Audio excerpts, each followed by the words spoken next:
Hello and welcome to the Super Show podcast. I am Alex Jones, and today I'm joined once again, as always, by Jamie and Chris as we get ready to talk about some gaming news, some rumours, some truly out there conspiracy theories as well, I think we can say. Hello, boys. How you doing? Good. Yeah, I was just on the phone earlier to you guys. Do we have to drag that back into this already? Well, We've already established that you two were born in the 1970s, 60s? Why? 50s for me. Why don't you go commit N? Actually, okay. Chris, I was meaning to ask you, what was it like growing up during Beatlemania? Wow. Yeah. I've always wanted to know. I've always wanted to know what we would look like with Beatlemania hairstyles. I just asked Jones in a few months. Yeah, it won't be long. Yeah, you need a trim, Jonesy. Jeez Louise. I know, mate. So you can tell because I'm having to tuck it. It's getting tucked around the side under the headset as it gets too long. But before we get too deep into my hairline, whether it's tucked / receding, Wow. I should briefly mention that we are indeed a gaming podcast. We are available on YouTube, on Spotify, iTunes, Google Podcasts, and all of the top podcasting platforms that you might happen to frequent. We're also on Paisley Radio on, I was going to say it wrong then, on Thursdays at 10 p.m. and we repeat on Mondays. So you can catch us there on the internet, admittedly, but like we're actual radio superstars. And it's quite exciting. Oh. Shout out to Paisley Radio. Thank you very much for having us. We're also, of course, on Twitter and YouTube at SuperShow Pod, so you can always reach out to us, drop us a comment, say hello, just give us a like. Yeah. You could do that. Jonesy, I've been working a little bit behind the scenes. Not only are we available on podcast platforms of your choice, we are also available on the Nokia 3310. So give us a call. Pick up the phone. If you ever wanted to listen to us while you're playing Snake, now's the time. There's never been a better time. Snake is such a formative fucking gaming experience. True. I'm going to push it out. I'm going to push it out to the audience. So, because we were having a quick discussion, I think I saw it on Facebook, and I was asking the guys here because there's a little bit of an age gap between Chris, myself, and Jamie. A little. Obviously, I am the young one, and then Chris and Jamie are Chris and I are of. What do you say? Of an age. And then Jamie is about 10 years younger. No. Fully matured, I think, is the term. So, audience, if vintage you can dated. Tell us, yes. Exactly. There you go. In the bottle. You can tell us. Sorry, this is getting it random.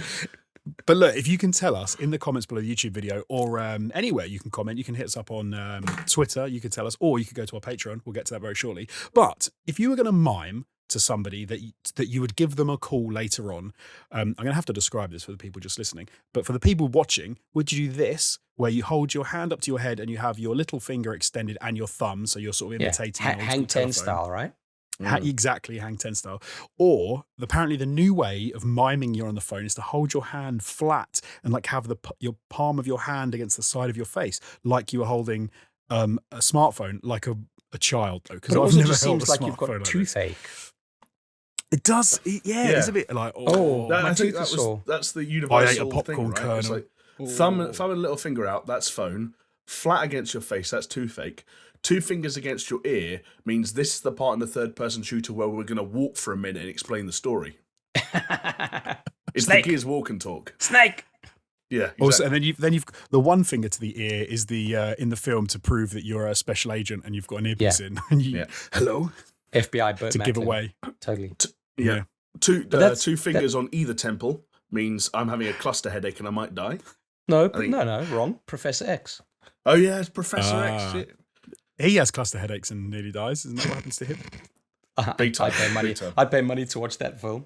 But it is an interesting thing, isn't it? How it changes. Like, weren't they saying that kids don't know why the save icon on computers is what it is because they don't know what a floppy disk is. I saw another one of those very recently where a person on Twitter was cosplaying as Chun-Li and complained that lots of people in the comments underneath were asking them why they were dressed up as a Fortnite skin. That's great. Wow. That is peak. But like, that is peak. I don't live on this planet. I've got younger siblings who are definitely going to recognise Chun-Li's look and get-up from Fortnite, but they'll have no fucking clue what Street Fighter is. Like, one of them's 8. I had a terrible old man moment. I'm not sure I think we mentioned it on the podcast. Maybe we didn't. Get But off do you my remember when, lawn.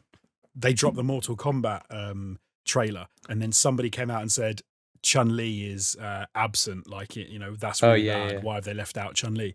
And then everyone turned around and said, obviously, well, Chun-Li's not even in Mortal Kombat. You idiot. What are you talking about? But for like 10 minutes, I couldn't remember that Chun-Li wasn't in Mortal Kombat. And I was like, yeah, she's in Mortal Kombat. But in my head, I was playing back visuals from the SNES from playing Street Fighter and seeing it. And then it was weird. Like, it didn't go together in my brain. Like, it didn't work.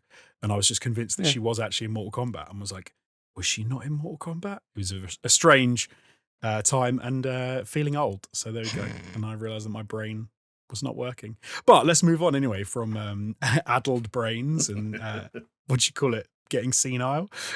Today we've got a couple of cool topics to talk about, cool stories to bring up. Cyberpunk is going to be returning to the podcast and maybe somewhere else. And also we're going to have to talk about the Blue Box Games conspiracy that has been one of the things people have been talking about in the past week. I was going to say the only thing, but it's not true. It's not the only thing. But before we get to those stories, boys, we have a rumor. It's not a confirmed rumor, but we do have a possibility, I'd say. The best Should we say a possible rumor? The best kind of things, right? Best kind of things. A possible rumor that Ghosts of Ikishima will be released in this year, the 2021. So this is the 2021. Jonesy, you got it wrong. It's Ghosts of Tsushima. No, it's actually Ghosts of Ikishima. Potentially a rumor, not a confirmed rumor. What about Ghosts of that real sticky Ikishima? I don't know. That didn't really work out. You know what the funny thing is, Josie, Jamie, you know what the funny thing was? I was having the same thought in my head, and I was like, how am I going to say this? How do you make a joke out of that real sticky? The stickiest of the icky. Oh, I like Jamie just went for it. He didn't think about it. Do you know what? Sometimes that's the joy of podcasting. You don't actually have to sound things out in your head. Yeah, you just pull the trigger and see what happens. If it's embarrassing, you roll with it. Jesus, take the wheel, fellas. So you're quite right. Quite literally. But anyway, this is a standalone expansion to Ghosts of Tsushima, which obviously came out on the PlayStation 4. But the idea of Ghosts of Ikishima, the rumor is that it will be it's another game in development by Sucker Punch that will be sort of akin to Miles Morales and how that worked with Spider-Man. So it's not a full-fledged game. It's about the same length as Miles Morales. It will come to PlayStation 5 primarily, but will probably also get crossplay. Will be on the PlayStation 4 as well, because I think PlayStation has sort of said that they don't really want to be releasing too many games on only the PlayStation 5 at the moment. But the potential that we could have a new sort of standalone, what I think the term that I saw was expandalone, is a pretty exciting one. Sure. That makes well, sense. that's just marketing spin, isn't it? But yeah. Yes. But before the end of 2021, that would be pretty wicked, right? It would be cool. Yeah. Considering I haven't played Ghost of Tsushima yet, I mean, for me personally, I don't know how cool it is. It's cool because I like the concept of it. It's not that I didn't want to play the game, but I think personally, I just think more companies and game devs should do this to kind of fill the gaps in between releases, right? Yeah. Like, I don't know if this is actually an example of it, but one thing I was thinking of, having played a lot of Ratchet and Clank recently, was the crazy amount of work that Insomniac have been doing. When you consider that Spider-Man came out in 2018, they remastered technically Spider-Man for the PlayStation 5 in 2020. They had Spider-Man Miles Morales ready in 2020, and then they have had a Ratchet and Clank game that is, very new and fully featured and full length, come out 6 or 7 months later. So I think it seems to be that they're a team that maybe they've split up internally and they are working on different projects at different paces, and they say to themselves, hey, Spider-Man 2 might take 3 or 4 years, but this might take 1 or 2 years. I think if other PlayStation studios were doing that as well, and things could be worked on simultaneously, that would be a very interesting way for Sony to keep the rotation and keep the fresh, the first-party IPs and games coming along. Because I mean, it's funny, we talked about E3 last week, right, and Xbox. Sony can never and will never match the volume of first-party studios that Xbox now have. They have to really go for quality over quantity. But if they do, multiple games from one studio, then... But that strategy was made obvious like a number of years ago, right? When that one E3 where they had Death Stranding, Spider-Man, and Ghost of Tsushima, and that's all. Oh, and Last of Us Part 2, and that's all they showed in comparison to Xbox's show where there were like 80 fucking world exclusives. Also, fellas, did you know? Okay, now Microsoft is not Xbox. Xbox is part of Microsoft, but Microsoft is now a $2 trillion company. Wow. Yeah. Crazy. That's mad. That is ridiculous. That's a mad clout behind the parent of the Xbox division. So, yeah. I think this is something that actually kind of needs to happen, isn't it, on PlayStation especially? They need to keep going the whole idea that they can release high quality games, and if they can do it with a mini game effectively, then I think it's definitely a thing that they should look to do more often. Because I think Xbox, one of the problems they've had is they just haven't released the first party games that people wanted to see. Given the fact that we haven't even yet seen the single player campaign section of Halo, which was obviously supposed to be released last year, which is pretty shocking at this point. But they could do a weird thing here as well. They could absolutely release Ghost of Ikishima on PlayStation 5 and be like, it's a PlayStation 5 game, and then kind of go, oh, it's also PlayStation 4 though. Yeah, maybe. I know people giving them flack for kind of, in a way, reversing their decision of saying, no, PlayStation 5 is what we're focusing on now, and that's where the game's going to come out, and then kind of reversing and saying, no, it's releasing on PS4 as well. But if you think about it, like, they're struggling to get up with supply and demand on the PS5, right? And they've got this massive install base on the PS4. It's meant to be like one of the most successful fucking consoles, right? So why wouldn't you release it on a fucking PS4? It's shooting yourself in the foot, right? If you don't do it, you're just saying, I don't. As long as it runs. I mean, we'll talk about something a little bit later that's maybe a bit questionable, but some people still believe that it's a game being tied back, that if a game has to support and or run on older generations of consoles, then that means they're not taking full advantage of the new generation. I don't think that's necessarily true, but some people do like to believe that. I don't think so. I think Miles Morales kind of proved that wasn't the case, right? You proved that you can do both pretty well. With a patch, with an update, with an additional part of a game or something. Especially while we're in the early stages of the generation, right? Like, we're not going to see the stuff that really blows our socks off until, I think there could be stuff by the end of this year, but really we're talking about like 2022 and beyond, 2023 and so on. That's when stuff is going to really ditch the old generation of consoles, for better or for worse, and then developers will have truly come to terms with what the new hardware has to offer, all the nooks and crannies that they can extract more power from, and that's when shit starts looking brain-meltingly good. But I would be curious to see, like, Ghost of Tsushima was a visually very attractive game, but, it was also very artistically attractive. Like, the visuals, weighed very heavily on the artistic vision for that game.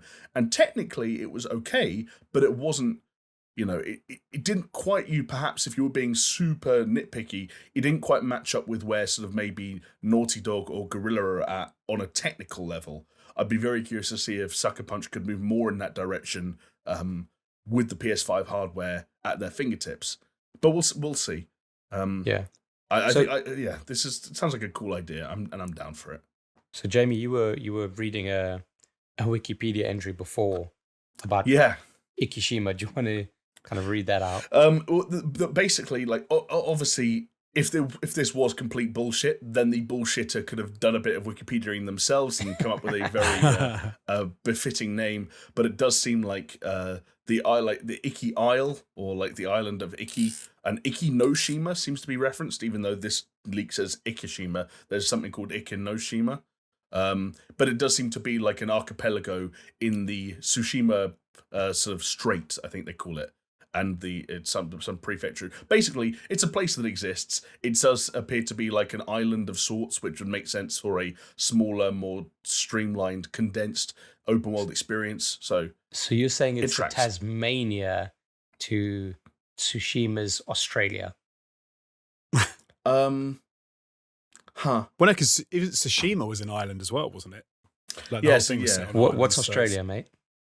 What's the world? No, but I don't know. That to me, I thought it's almost like saying a bigger island, but this is almost like a little tiny island off an island. I'll give you the Greek equivalent. Okay, there's a Greek island called Kythera, and just below Kythera is Antikythera, and Antikythera is where they found the Antikythera in mechanism, which is meant to be the of world's first course. computer. So there you go. I do have one question about this though. You we mentioned in similar in size to Miles Morales and you're kind of calling it an expandalone. What I've just also seen the tweet. One of the guys who is sort of like leading from the front in terms of leaking this stuff, he said that he would compare the size to Gears of War's Hivebusters expansion, and some people are saying online that's more of a 3 to 5 hour experience. Oh, okay. So I was, I think the size being similar to Miles Morales was from Games Radar. They were quoting that it will be similar in size to that. So maybe they've followed the Twitter thread and got their this is wires probably crossed. worth mentioning that the more mainstream news outlets haven't covered this yet at time of recording, at least. So maybe they're having difficulty verifying any of these things. Maybe. It's all maybe because it's not true. Well, then, but there was another strange thing where, again, like not to get into the whole rabbit hole of quote unquote insiders, because I know nothing like the E3 period sort of throws more caution to the wind than when it comes to those guys. But one of the characters, I call them characters because they don't feel like people sometimes, who's very associated with the Silent Hills movement, not the Blue Book stuff that we'll get to later, but like the years-long rumors of something Silent Hill related happening. They came out on Reset Era earlier and complained that this had been leaked and said, oh, this is such a shame this had to be leaked. And when someone said, hang on a second, aren't you literally a leaker? They responded, yes, but I don't leak things literally days before people would have found out about them anyway, implying that there is going to be an event soon enough. And roll back a little bit, there were rumors midweek that we weren't originally going to discuss, but I'll bring them up now, that there was a direct plan for July 8th. That was going to be Sony's summer experience, like Sony's summer thing. Again, now we're on talking about rumors on top of rumors on top of rumors. This might all be bullshit. Probably is. Pinch of salt, but there you go. Yeah, so I did like the original tweet from the guy who says it is not sure how I was saying before. He said not sure how so many seem to find out so quick about this, and it was like, who are the people that found out then? And Jamie was like, oh yeah, it's all these sort of bullshit peddlers, rumor mill people. Like, of course, that's how they found out, because they all quote each other and probably extrapolate a little bit more and embellish a little bit more. But hey, you never know, it might be true. Until it gets the Jeff Grubb seal of approval, I'm 50-50. I would have put Jason Schreier in that camp, but I'm not anymore. Not after what he did last week. And with that, before we move on to the news stories, to other news stories, should we have a comment of the week? Yeah, let's do it. This comes in from Nathan Clinch, who says, thanks guys for all that you do. You've kept me going during lockdown as a key worker. It's good to have the release, and I too, this week's episode. YouTube is the perfect medium for you all. Because I can't just hear you, I need to see Jamie's reactions as well, which you will be missing out if you've never seen the podcast in video form, because Jamie has some priceless reactions. Can I tell you my favorite Jamie reaction? Go on. Is Jonesy, when you say something that Jamie is just like, it floors him. He goes absolutely like incredulous. He just gets this look on his face like you've stolen his supper. Yeah. Do you know what? Sometimes I say something and I look to Jamie's camera to see to see the face, to see if it had the desired impact. Because the big eyes, my favourite one is where his face doesn't actually move; he just does. Like, did he just say that? No, my favourite is that he goes big eyes, but he does the double take. It's like he knows he's in a room alone because he's forever alone. But it's almost like he's looking around, like, did you hear what this guy just said? I think if I had to say though. Sorry, mate, go on. No, it's because now you've got me wondering if I do this stuff anyway. Like, if I was just talking to you guys without the cameras on, would I be going like, I don't know. You're on the phone. There you go. You're on the phone and you're just sitting there talking and you're like, this guy, and there's no one else there. Yeah, I don't know. Who are you talking to? I don't know. Wow. I mean, I think a fan favourite, though, is where Chris sort of pushes back and just sits there watching you and me. And he just when you fucking argue, and it's just like, okay. It's almost like, you know when they say if two dogs are fighting, you shouldn't really get involved unless you're willing to stick your finger up one of them bums, which I'm not. Sorry, I've seen your guys' bums, your bum holes specifically. My finger's not going anywhere near that. All right, couldn't blame. I want to get tetanus. Fair enough. Is that actually a way you deal with dogs? Yeah, because it's no, it is 100%. Think about it this way. Just do the face. Just do the face. It's because he's never had to do it, mate. I've owned plenty of staffies. Trust me, I know. So Chris has had to do it. Wait, he should. What's twice? Yeah. Can we draw the line very carefully here between have had to and have wanted to? No, had. It's a necessity. Sometimes. No, because it instills the flight response rather than the fight response in a dog. Right. Dogs run away from getting sodomized. Oh man. Yeah, because if you think about it this way, like, yeah, okay, Jamie, you probably won't know this because you fucking hate dogs, but Jonesy, you know that if you're shouting at your dog and your dog's done something wrong, what does he do with his tail? What does she do with her tail? Tucks it between her legs. Yeah, do you know why? Do you know what? I've never actually thought about it. To protect her anus. I'm not joking. No, I swear to God, I'm being dead serious. Because dogs argue and then they fuck each other in the arse.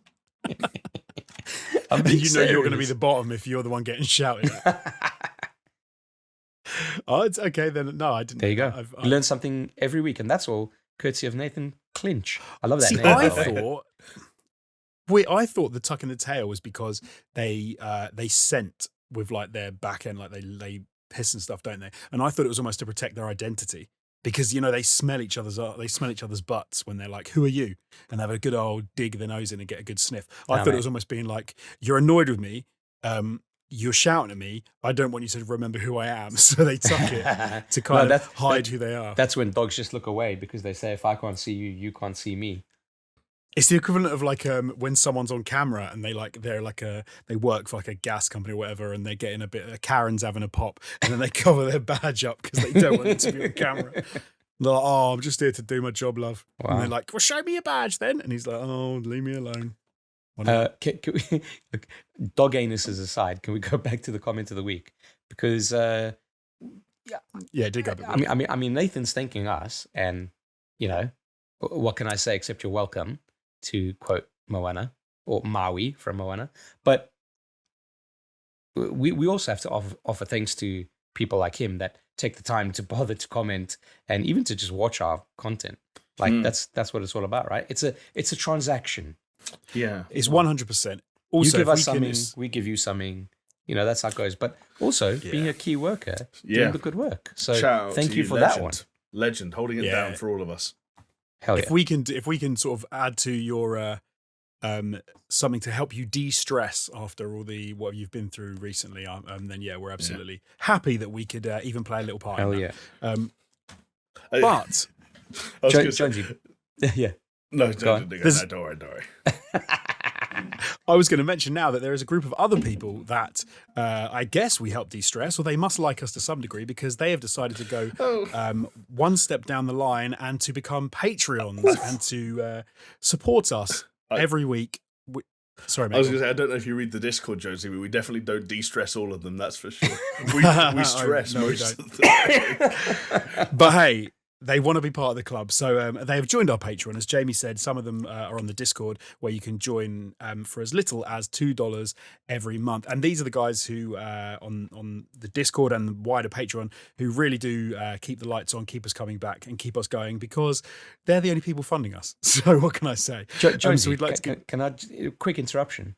I've got fucking Catherine Zeta throat cancer, and I come back each week because of these dudes. Absolutely. And I like the fact as well that's become a thread in the Discord and on the YouTube chat, which is about the fact of Chris having Catherine Zeta throat cancer. Well, it's either that or it's laryngitis, okay? It's one or the other. One of them's far more exotic than the other. Yeah, it's the Zeta. Come on. Don't even get it twisted. It's the Zeta. So I'd like to give a shout out to a few of our awesome patrons right now. Some names to drop are Aaron Cameron, Athletic Gravy, Jesper Camden Nilsson, Javela Cujo, Leo Merger, Lonnie Thompson, Magic Grits, Mindful Pig, Nathan Pears, Pastors Guild, Scary Omen, Starfall Kid, and Zach Cream. And the big dogs, the big boys, it's Shell Shock, Hacksaw Book Read, Manuel Guerrero, Peaswad, and the Dude Abides. Thank you to all of you guys. You are awesome. And thank you to all of our Patreons and everyone who watches and comments and likes and interacts with us in any way, listens to us on Paisley Radio. Thank you very much for sort of turning up every week and listening to us chat, often absolute bollocks, about thumbs going up dogs' asses. So I really do appreciate you. But Jonesy, just a bit of a curveball, because I'm glad you mentioned Paisley Radio as well, because I have a few questions sent to me from Ooh. some of our Paisley Radio listeners. Now, we don't have to kind of spend too much time on the answers. One of them, I think, has probably been answered by stuff that's come out since it's been asked, but let's just go through them quickly if you don't mind. Let's do it. Right? So this one's coming in from Jermaine from Manitoba. Hell yeah. That's right. I recognize that. I Manitoba? recognize that. That's somewhere Is that Alaska? Oh, it's a Canadian province. Canadian province, right? Yeah. I kind of feel like they say like Manitoba. Maybe. It's, I don't know. bordered by Ontario on the east and Saskatchewan on the west. Two great places to say out loud. Hell yeah. So word up to my man Jermaine from Manitoba. Wants to know, what are your expectations for the new Forza Horizon 5 set in Mexico? Oh, I mean, like you said, Chris, we taco have, trucks, right? Yes, basically, that's the long and short of it. No, I think one of the things that became very clear immediately watching that trailer, as much as I loved it being set in the UK, or Scotland more specifically, one of the things that's Forza Horizon 4? Forza Horizon 4, yeah. One of the things that's immediately clear in 5 is that there's just going to be a lot more environmental variety in Mexico that comes naturally to that location. And you don't really need to cram all these disparate elements into one very tight area. From what it seemed like, you can almost, depending on where you are in the country, quite seamlessly move from a sort of like a more rural, almost deserty village into a more lush rainforest-like area. Yeah. We obviously saw them approaching the... Would you say the rim of a volcano, or is that too sexual? Mate, I'm all about you the say rims. Okay, thank you, Jesse. You see them approaching the nice, tight, hot rim, and trust me, it would be hot, rim of a volcano. And I think they said in the voiceover that it was the highest point they've ever had in a Horizon game, that volcano, or at least that mountainous area. So we're nothing else going to get more environmental variety, which is a good thing. And you know that for anything in the Forza franchise is always going to double down on the cars, the licenses, the choices you have. Dude, that trailer started off with the fucking Mercedes-Benz AMG 1. So yeah, they're doubling down on the cars. Come on. Yeah, and then you get the Trackmania shit that we talked about, where it's like knocking down bowling pins and doing fun stuff like that. So Cool, breaking piñatas. I think I echo all of that, but the only thing I want to add is maybe what they're doing, if you strip away what the setting is and just kind of taking what they did in Forza Horizon 4 and just kind of streamlining it in terms of very easy to jump in, jump out, meet up with your friends, meet up with other people, and really kind of making it a lot more vibrant in terms of multiplayer. Yeah. And I think like that kind of accessibility there, it seems like they're really going to ramp it up a lot more than they had in Forza Horizon 4. And Forza Horizon 4 was great for that kind of thing as well. So yeah. But like now we've got the play. Like when I remember when Forza Horizon 4 came out, I didn't play it for a while because I actually waited until I bought an Xbox One X again. So obviously years before the series stuff came out. And even then I was playing it on my own because I didn't have a good enough PC, and I don't think you guys were even Game Pass converts yet. So I guess that's the other nice thing about everything Xbox right now. Not a shill, not paid for, but obviously the number of people taking part in that shit is growing. The number of people on Game Pass is growing. And we're now looking forward to things like Forza Horizon 5 and legitimately saying, yeah, there's multiplayer potential there with my friends, which is something, that I haven't always been able to say in my life. Which, so really, I'm just saying thank you. Thank you for letting you be my friend. No, that's a different song. Why can't we be friends? Thank you for being a friend. I want to come at it from a slightly different angle, which is that I love about not just about games, but I love the sort of, I don't even call it, like, I like it when companies and when devs and things decide that actually they're not going to set a game in a traditional place. They're going to do it somewhere different, and they're going to show off something a little bit extra.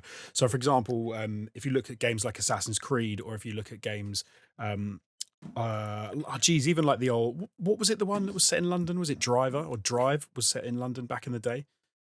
No, Drive. The Getaway. The Getaway. The Getaway, that was it. That was Getaway.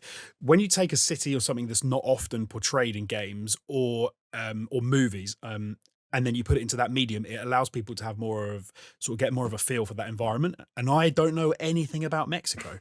And when you look at Forza Horizon 4, I really love what they did about the British countryside and the fact that you can get a feel for it. And having met and chatted to and know people that have been to Mexico and be like, do you know what? My only experience of Mexico is like American films where they go there in like the and the Wild grades West changes. times. The grades changes Yes. automatically, like in Breaking Bad. My experience of Mexico, pretty much this point, is probably like what's the movie? Magnificent It's dusty. The houses are made of stone, and there's all the tumbleweed. films about Mexico. You go. I haven't seen any. I haven't watched any about Mexico. Like, Once Upon a Time in Mexico. I don't think I've seen that. I was thinking. I have seen that. I was thinking Sicario.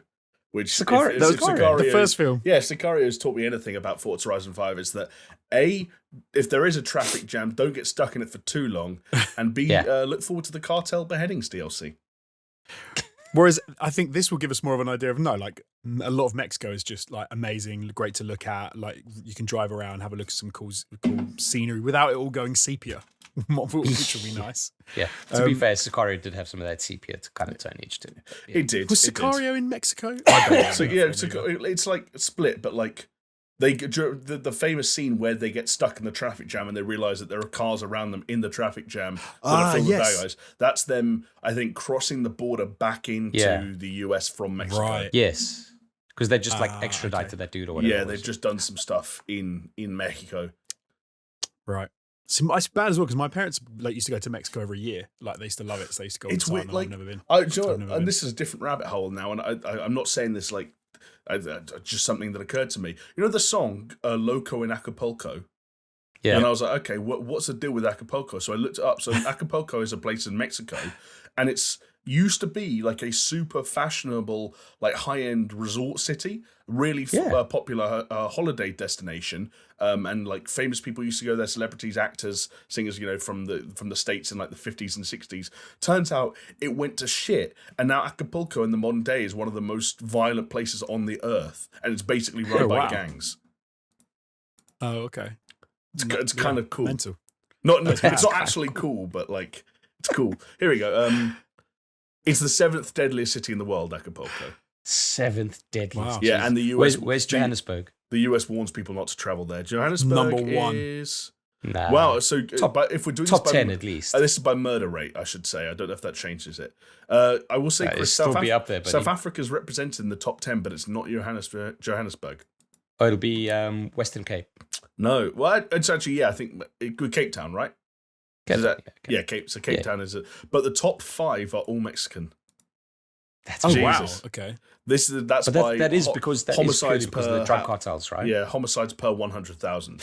Although surely that's all places that report the figures, because there's got to be loads of places in the world that are 1,000 times worse that just don't have all the figures are completely made up. Wow, this is opening up my eyes to some fascinating stuff. Like St. Louis in Missouri. Yeah. The second largest city in Missouri is the 9th most dangerous city in the world by murder rate. Missouri. Jeez. Well, it must be. Should we move on to another question from the? Sorry, yes. Sure. Chris, do we have any questions about the most dangerous cities in the world? Anything to do with murder rates? Well, let's fly through this one, shall we? Now that new Flight Simulator due to be on Games Pass 27th of July 2021. Watch out, fellas. On Xbox S and X, is this the game changer for the new console battle between Xbox and PlayStation? What, specifically Flight Sim? That seems to be the question. That's coming in from Louise from Manchester. I believe it's Louise. I always get confused with like Louise, Lois, Louis. So it's one of them. But I think it's Louise because it's an E at the end. Okay. No, I'm going to say no, purely because most of the people I know who are proper Flight Sim heads play it on PC. And you can get, obviously, Game Pass on PC and you could play it on there. And because they have all the kit, they've got all the different control modules and they have all the buttons laid out and everything. They're not really looking to play it on a console. It's not going to be their number one choice for playing it. So will it be the difference in the console wars? I really don't think so. It's a great get. Like, it's something that's very cool to play and would be cool on the new series of Xbox systems. But I don't think it will make much of a difference to the console. Jamie, what do you think? I like what Jonesy said. I don't think the console version of Flight Simulator specifically makes a notable impact on that battle. I've got a slightly different take, but largely echoing your guys' sentiment, but it's less about the game and more about the technology and how they're being the game onto the console, and that could potentially be part of the game changer, which is like, hey, Microsoft uses their Azure cloud servers to stream game information, which is a promise that they made with Crackdown 3 that didn't really work. Sorry. Yeah, go ahead. I was going to say, can I bring a news story to the front that we didn't include? I've got to find it now because I've got to do some sort of reading and sort of explaining as we go. But I think we I was about to say we reported like we're fucking journalists, but I think we mentioned on the podcast a few weeks ago that Hideo Kojima, who that's a name you're going to hear a lot today, folks, I apologize, but we were saying that he was talking to Microsoft in some capacity about working with them. He's making the Top Gun version of Flight Sim. Oh, I think I know the story. Is this the Stadia lady? Yes, this is the Stadia lady. So basically, the thing that's happened is obviously Stadia have taken their focus away from making games themselves almost entirely. And in that process, a lady whose name escapes me, but she used to work at Valve. She worked on games like Portal and so on and so forth, and was a part of Stadia in their big cloud gaming push. She has now gone to Xbox. The reporting is specifically that she is one of a number of hires. I think her surname was Swift. I don't know why that's just come to my head. She's one of a number of hires that Xbox are making to basically make the cloud gaming side of things that they've got going on, powered by Azure. We've seen with Flight Simulator and so on, and obviously Kim Swift. Thank you. Make that much more appealing. And one of the people they're trying to appeal to actively is Hideo Kojima, who prior to this was in talks with Google Stadia and is now basically converted those talks over to Xbox. So it seems whatever Kojima and Xbox are talking to one another about is something that would in some way utilize Microsoft and Xbox's big cloud gaming. It's the future, baby. Cloud gaming. Kim Swift, a Portal dev. Yeah. So this is kind of what I'm getting at. The actual game itself, no, I don't think it is a game changer for the. It's a very niche product. As great as it is very niche. But the technology behind it could pave the way for very cool things, and could certainly help in the console wars.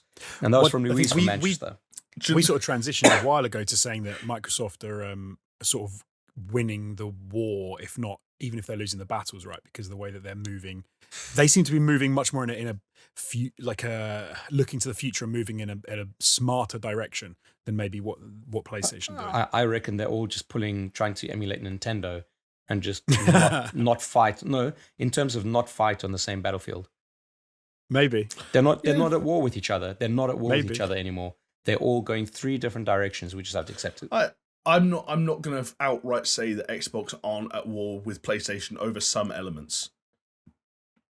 Like, look, put it this way, I don't think you buy Bethesda and make Starfield an Xbox exclusive unless you're trying to stick a flag in the ground over the battle for, AAA game. Yeah, that's fair. That's fair. AAA game territory. I don't know what you want to call it, but yeah. All right, fellas, I've got one last question here.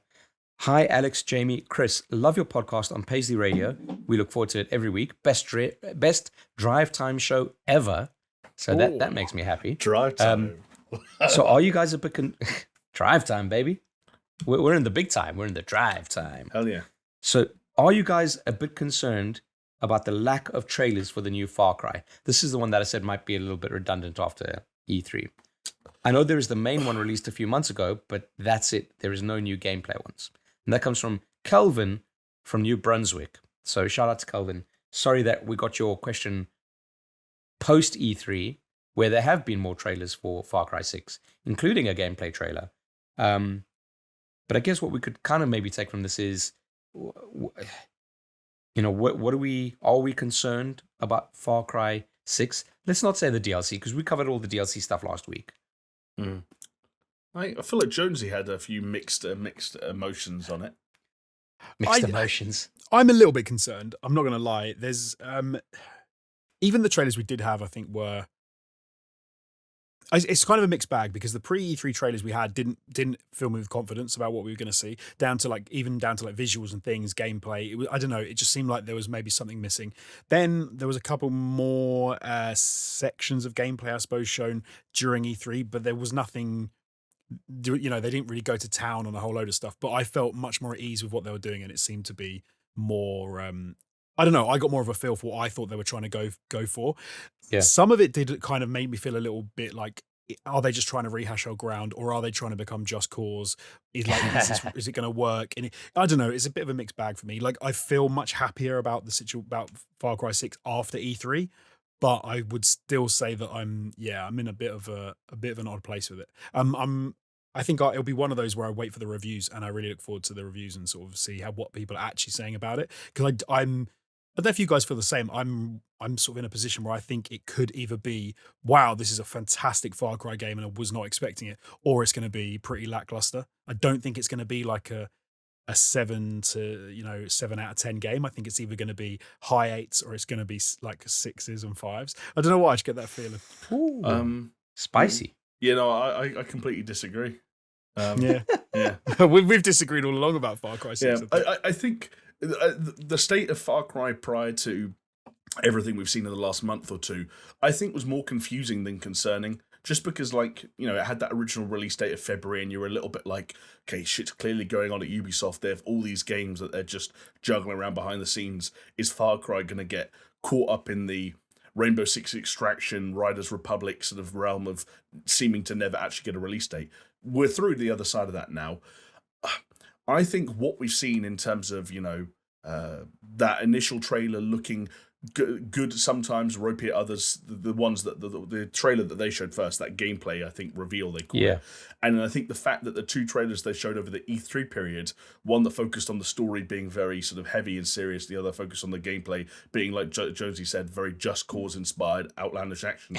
That reminds me very much of what the Far Cry 5 promotional cycle was like, where they couldn't figure out if they were trying to have something interesting to say about America and cult activity and religious indoctrination, or whether they wanted to have some hillbilly redneck guy fly stunt planes through rings of fire and then crash into cows that are in heat so they're fucking each other. Which is there's a mission in Far Cry 5 where you cut off bull testicles for a meal.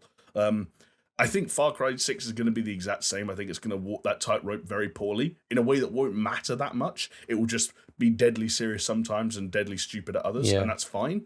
But for me, that means it's going to be a Far Cry game. And I think the thing that I said from day dot, right? I hope I said it at some point in the podcast at least, is that they need to show me something different. The fact that they haven't means that the biggest thing at risk for Far Cry 6 for me is that it's more of the same. And if it's more of the same, then it's not going to be bad enough to slip into the 5s or 6s unless as technical issues or there's something really jarringly bad about it. I think the problem that they have to overcome, and I haven't seen evidence that they will, is how do you get out of that 7 to 8 solid Far Cry range?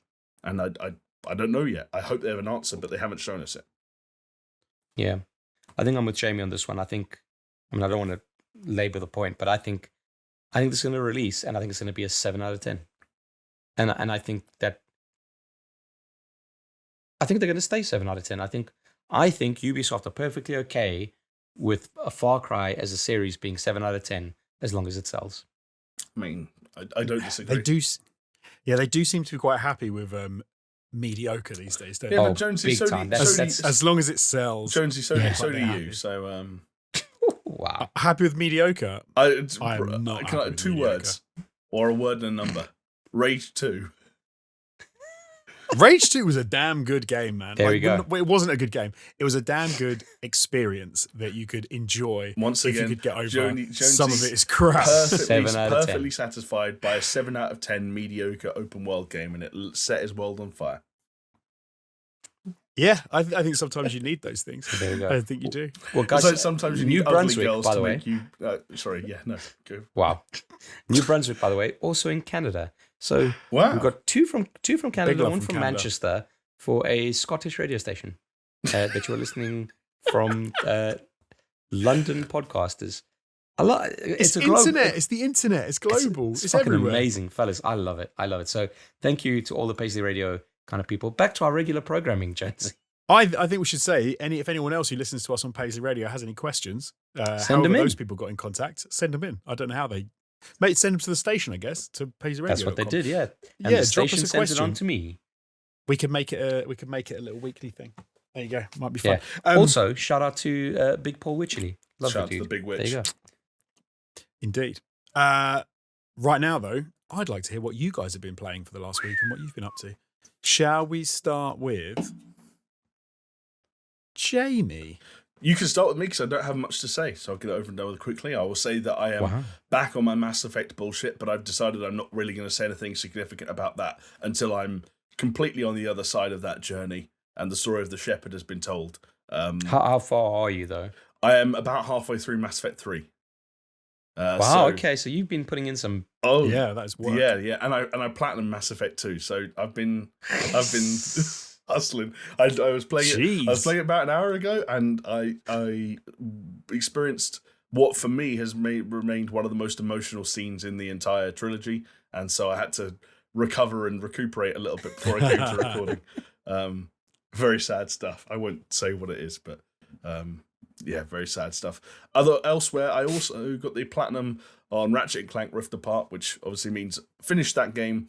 And I'll just reiterate what I said last week, which is that game is fundamentally it's just a very solid Ratchet and Clank game, but it's got a lot of ideas and bells and whistles that really kind of help elevate it to a really solid PlayStation 5 product. And that's what it feels like. It feels like a PlayStation 5 game, both in terms of the looks, the visuals, I think really remain quite impressive throughout. But also just like they kept things relatively fresh and relatively tight and compact. I think that's something that Insomniac are doing really well lately. I think that's why so many people platinum their games like this, like the Spider-Man games. It's just like they create open worlds or at least open structured games, and they kind of know how much to populate them and how much shit you should have to redo, how many times you should have to go back to a certain place. And one thing that really fucking helps with that I don't think we talked about last week, is load times. This game is very good at hiding the almost non-existent already load times with a lot of, fades and, sort of various editing and transition techniques. And one of the weird side effects of that, Jonesy, I don't know if you felt this when you were playing it last week, the game doesn't stop. Like, this is a real... the game just kind of keeps going in a really cinematic way. And we've almost reached that point. I heard another podcast talking about this, and I kind of echo what they said. We've reached the point where games can kind of move along and rattle along at such a pace that the bits where you expect them to stop and slow down, even if it's just a loading screen for 30 seconds that lets you take a deep breath, that doesn't happen in this game. And it's hard to know when to stop, when you're meant to put the controller down, because it just keeps moving. And that's one of the really fascinating side effects, I think, of the way Insomniac utilized the SSD for this bad boy. But really just really solid kind of, 4-star, 8 out of 10, rock solid, like PS5 tech demo-y, fun action game with some good character moments as well. Question. How long did it take you to finish? I think I finished it in like the 12-hour region, and I think it took me like a couple more to platinum. I've done most of the trophies naturally. Sure. Interesting, yeah. I'm curious also to see what they do with the sequel, because again, I don't want to spoil anything, but obviously, like, we've seen trailers, we know who Rivet is at this point. We know that there's dimensional stuff going on that's a big part of it. There are some really cool characters introduced here that I'd love to see more from. And I think I said last week and again this week, character moments was a feature for this. The story itself isn't revolutionary, but there were some really nice surprises. One of which was like, I don't know, might be one of my favorite reveals of the year by the time the year is done at this point, in terms of things that make me say "oh shit" out loud. Yeah, that was really neat. I enjoyed that game very much. Nice. Christoph, what have you been playing?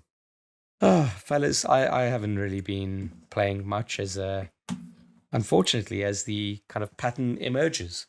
I did some more streaming, Dark Souls, twitch.tv/Harpanic. All I got to say about that is fuck the Anor Londo archers. Pieces of shit. Fucking hate them. But yeah, Dark Souls is Dark Souls. Like, I don't know what else to say. Hey, those Anor Londo archers, I mean... It sounds very Dark Souls. It sounds Star Wars. Anor Londo. Anor. Oh, like a bit like Landau. Landau Calrissian. Anor. Lanor. Londo. Lanor Londo. Sure. Both L's. No, Anor. Anor Londo. Yeah, that sounds like Star Wars. Anor Londo. That sounds like a planet that some weird dude is from. Anor. We have to. Oh, Jedi Fallen Order 2. We have to travel to the planet Anor Londo to find the missing device. I mean, maybe. They've blown up Anor Londo again. My whole planet of Anor Londo was blown up. You know what the worst thing is? You got me doubting myself now, and I got to look it up. Sorry, I didn't mean to put you. No, Anor Londo. Yeah. Anor Londo. So go fuck yourself. It's an area in Dark Souls. But Jonesy, you were watching a bit of that. Oh, is that where you were running along the in the aerial section and you had dudes attacking you, like trying to knock you down? Is it? Yeah, you look like you're fucking running archers. along rafters. Yeah, is that what it was? Buttresses. Right. Yes, yeah. That looked kind of stressful. I'm not going to lie. Like you were trying to. It was carefully balance. When do you fight Ornstein and Smo? That's what I want. That's coming up. Okay, it'll probably be the next stream. I've got to watch that. Dark Souls stream. I've got to watch that. Please clear out your schedule so you have like 5 free hours for that stream. Well, so I'm gonna stream tomorrow, which would be in the past by the time you listen to this podcast. But that's probably gonna be Chivalry 2. Oh right. Then I want to get on that. I was looking forward to watching a Chivalry 2 stream, and I did, and then you didn't stream it. So I've been checking my Twitter to see when you go live. Can I tell you something? Having Catherine Zeta Pussy virus is not fun. I'll tell you that much, and it takes it out of you. It's not just a throat thing; it's an energy thing as well. But headaches, etc. But yeah, I'm pretty adamant that tomorrow, by hook or by crook, I will be streaming some Chivalry 2. Then next week, Wednesday, probably some more Dark Souls, and next week Friday it's the Friday before my birthday, so I will hopefully be doing a bit of a longer stream on Friday, and I don't know what I'll be playing. Probably more Dark Souls, or maybe, I don't know. If you guys are willing to get involved, do some Apex or something. We'll see how it goes. Yes. Sounds good. But yeah, Chivalry 2, great game. I'll talk about it as if I played it tomorrow, which would be prior to this going live. It was great. It was fun. We had a good time. Lots of arms were chopped off, and people, for the red and black, I'll say that much. Lots of people are saying that there's obviously that clip from the stream where you say a racial slur. You're trying to sort of get rid of it off the internet. People are kind of pointed towards the Streisand effect, and it could backfire. Any thoughts on that? I plead the fifth. Is what I'm saying. I thought okay. Yeah. Tune in tomorrow, folks, to find out the truth. Actually, that doesn't work out because it won't be. Tune in yesterday. Tune in today. Tune in. Go check the VOD stream. Go check the VOD. Go and watch the VOD. Go and find out the truth for yourself. Here we go. Yeah, watch the whole way through because it's hard to find. Yeah, and watch it multiple times because no. Is that how that works? What's cool though is I've reached 200 followers, which feels kind of weird to say after such heights such as ATG's subscribership. 399,800 to go, buddy boy. But it's cool. It's a good feeling. And I think I'm on like 25 subscribers or something. It sounds so pathetic, but it really means a lot to me. Every time I want to stream, I literally I'm like, shall I stream? And I'm like, I just don't think I have time, and then it just all falls apart. It is a bit of a time sink. But yeah, the streaming is going to become a bit more difficult for me, I think, because guess what, fellas? I'm no longer unemployed. I'm no longer a beach bum. We made it. Someone hired me. Wise fellas. But yeah, more info on that to come. But yeah, I got myself a job as sorting out video for an esports publication. So I'm really looking forward to that. But that will mean that my stream's going to change to evening streams. Hopefully the podcast won't be altered too much. Podcast's not going anywhere. That's the promise that we made to you. And we're going to, God damn it, we're going to stick to it. But yeah, there's a lot of kind of like life admin stuff that I've been having to do. And that's why there hasn't been much gaming. Not just for this past week, but the past few weeks going back. I think that's as good as an excuse as anyone can ask for. And Chris, I'll say it publicly in front of the fine SuperShow audience. Congratulations. Thank you. And I'll tell you what, I'm gonna rely on you guys because as soon as I get my first paycheck cleared, I need to buy myself a PS5. Oh, okay. Nah. I think I found a few. I don't want to give it away. I'll send you guys some beers. you know. I don't know if that's how it Special actually delivery. works. I'm buying you guys beer. Well, actually, maybe it is how it works. It is how it works. Yeah. You know, I've thought about it. It's definitely how it works. It is how it works Yeah, now. Of course, yeah. It is how it works now. Yeah, go on, Jonesy. You think you? I think I found a couple like for sale. It's weird because they're either physical ones in shops like that look like they're being sold, and they don't have like a not available blah blah blah, and they're both versions, and I'm like, should I ask if these are actually available, like, or whether this is bullshit? But then I'm like, You should just bought I one. don't- Like you're basically looking at 300 quid, just staring back at you. even though I could just look at 300 quid in my bank account. No, But but I look mean at by what- selling it on. By selling it on. Oh, I Like see what you profit. mean. Well, I'll have to Basically, find out. I'll have to Jamie's ask the trying to question. tell you should be a no good, dirty scalper. Oh well, I'm glad you bring that up. Well, no, because lads, have you ever seen the film The Purge? yes, The stupidest people in the film The Purge are the people that stay at home and think, "Oh, just wait till it's over." Boring. If everyone else is doing it, you should do it too. That's the way. You're saying the you world should go out and works. kill. But Fair. Think about how many people have got away with looting. Do you not look at them and say like, that could be my big bag of basmati rice? You know? they don't get away with looting. Every time people talk about like getting away with looting, I'm like, they definitely go on Facebook afterwards and find all the pictures of people like holding up their like whatever they've looted and go send the boys round. I'm joking, by the way. But yeah, Jonesy, like genuinely, the next time you go to whichever establishment seem to have those, please inquire for me because I'll be in the market soon, buddy. I will do. Maybe. Are they still really hard to get hold of then? Yeah. If I manage to get one, should we do? If they have two, I'll buy two. I'll buy one for Chris Oh, to buy off me. Yeah, we could. At RRP or MSRP, whatever you call it. And I'll give buy you a another wristy one. as well. Yeah, I'll throw buy one in. another one, and we'll do like a giveaway on our channel or something where we just give it away. They're probably not even for sale now. They're probably just one. boxes, and they'll go, "Of course we don't have them," and you idiot. Yeah, they'll be like, you can buy that Come box. on, It's man. £50. PS5 Yeah, 50 quid for the console, box. obviously in stock on eBay and StockX, as you would expect. Yeah, how much are they going for on eBay? Let me see. Like the digital edition. Do I have to? Oh, digital edition. I'm all about that digital, baby. You're all about the digital. Okay. I'm not a disc boy like Jonesy. So let me type. I'm I'll pure have to disco. clarify digital. And should we do it by buy it now or? Yeah, sure. Go buy it now because you're not going to learn anything from bidding. Yeah. There's one for 600. Fuck me. Okay, so 100% markup. That's a lot. There's I'm one gonna- do you know for 510. One for 520. I'm gonna- 575. I'm going to do some research and see if these ones I've seen are.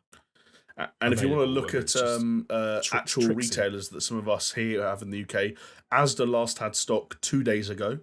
Very had stock. Oh, that's like 2 weeks ago. But you know what I mean? Like it's all fine that they got stock, but are they still having these bot issues where the bots just buy them up? That is a very good question. I honestly don't know. I wonder if there's Because a way of it's almost finding like how not news quickly. anymore. So people aren't reporting like, oh, the bots are still taking up all So the PlayStations. when a website, I don't know if it's worldwide or just one we have here called very.co.uk last had stock, they sold out in 7 minutes. Personally, that I gives you don't know if that gives that's you a bots or buffer. not. Yeah. That gives you a buffer. Like if you're on the pulse, okay. Hey, It's do you know good what? to know. 7 minutes would have been amazing when you're talking about graphics cards. Yeah, That would there have we been go. all the time in the world.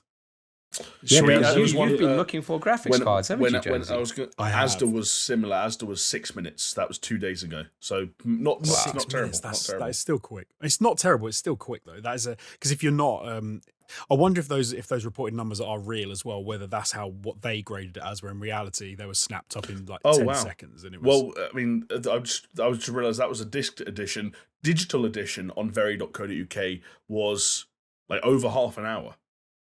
Oh wow! So- Okay, so I But you'd still have to Okay. you'd have to have your finger on the pulse. Obviously, you'd still have to be in a position. that's okay though. Like that's doable. That's doable. Anyway, I apologise. I've been Speaking of scalpers, speaking of scalpers, no. So I, as people probably know from the podcast, I was in the market. What'd you say? In the market for a graphics card. I've been sitting on my 1070 for a couple of years, and I was looking to get something a little bit more tasty. And so when obviously they announced the 30 series cards from Nvidia, I was like, oh yeah, I could spare 600 quid for a 3080. That doesn't seem too bad. Anyone who's been following it will know that was non-existent. You couldn't pick a card up for that. The second any 30 series card got on the market, they were impossible to get hold of. I think some of the silliest incidences I had were where you didn't even see a buy it now button for the cards. They were just gone. That you would get an alert there was one available or some available. But then I had a bit of a weird week last week. So it came to like I think it was, I don't even know what day it would have been. Let's say it was like Monday last week.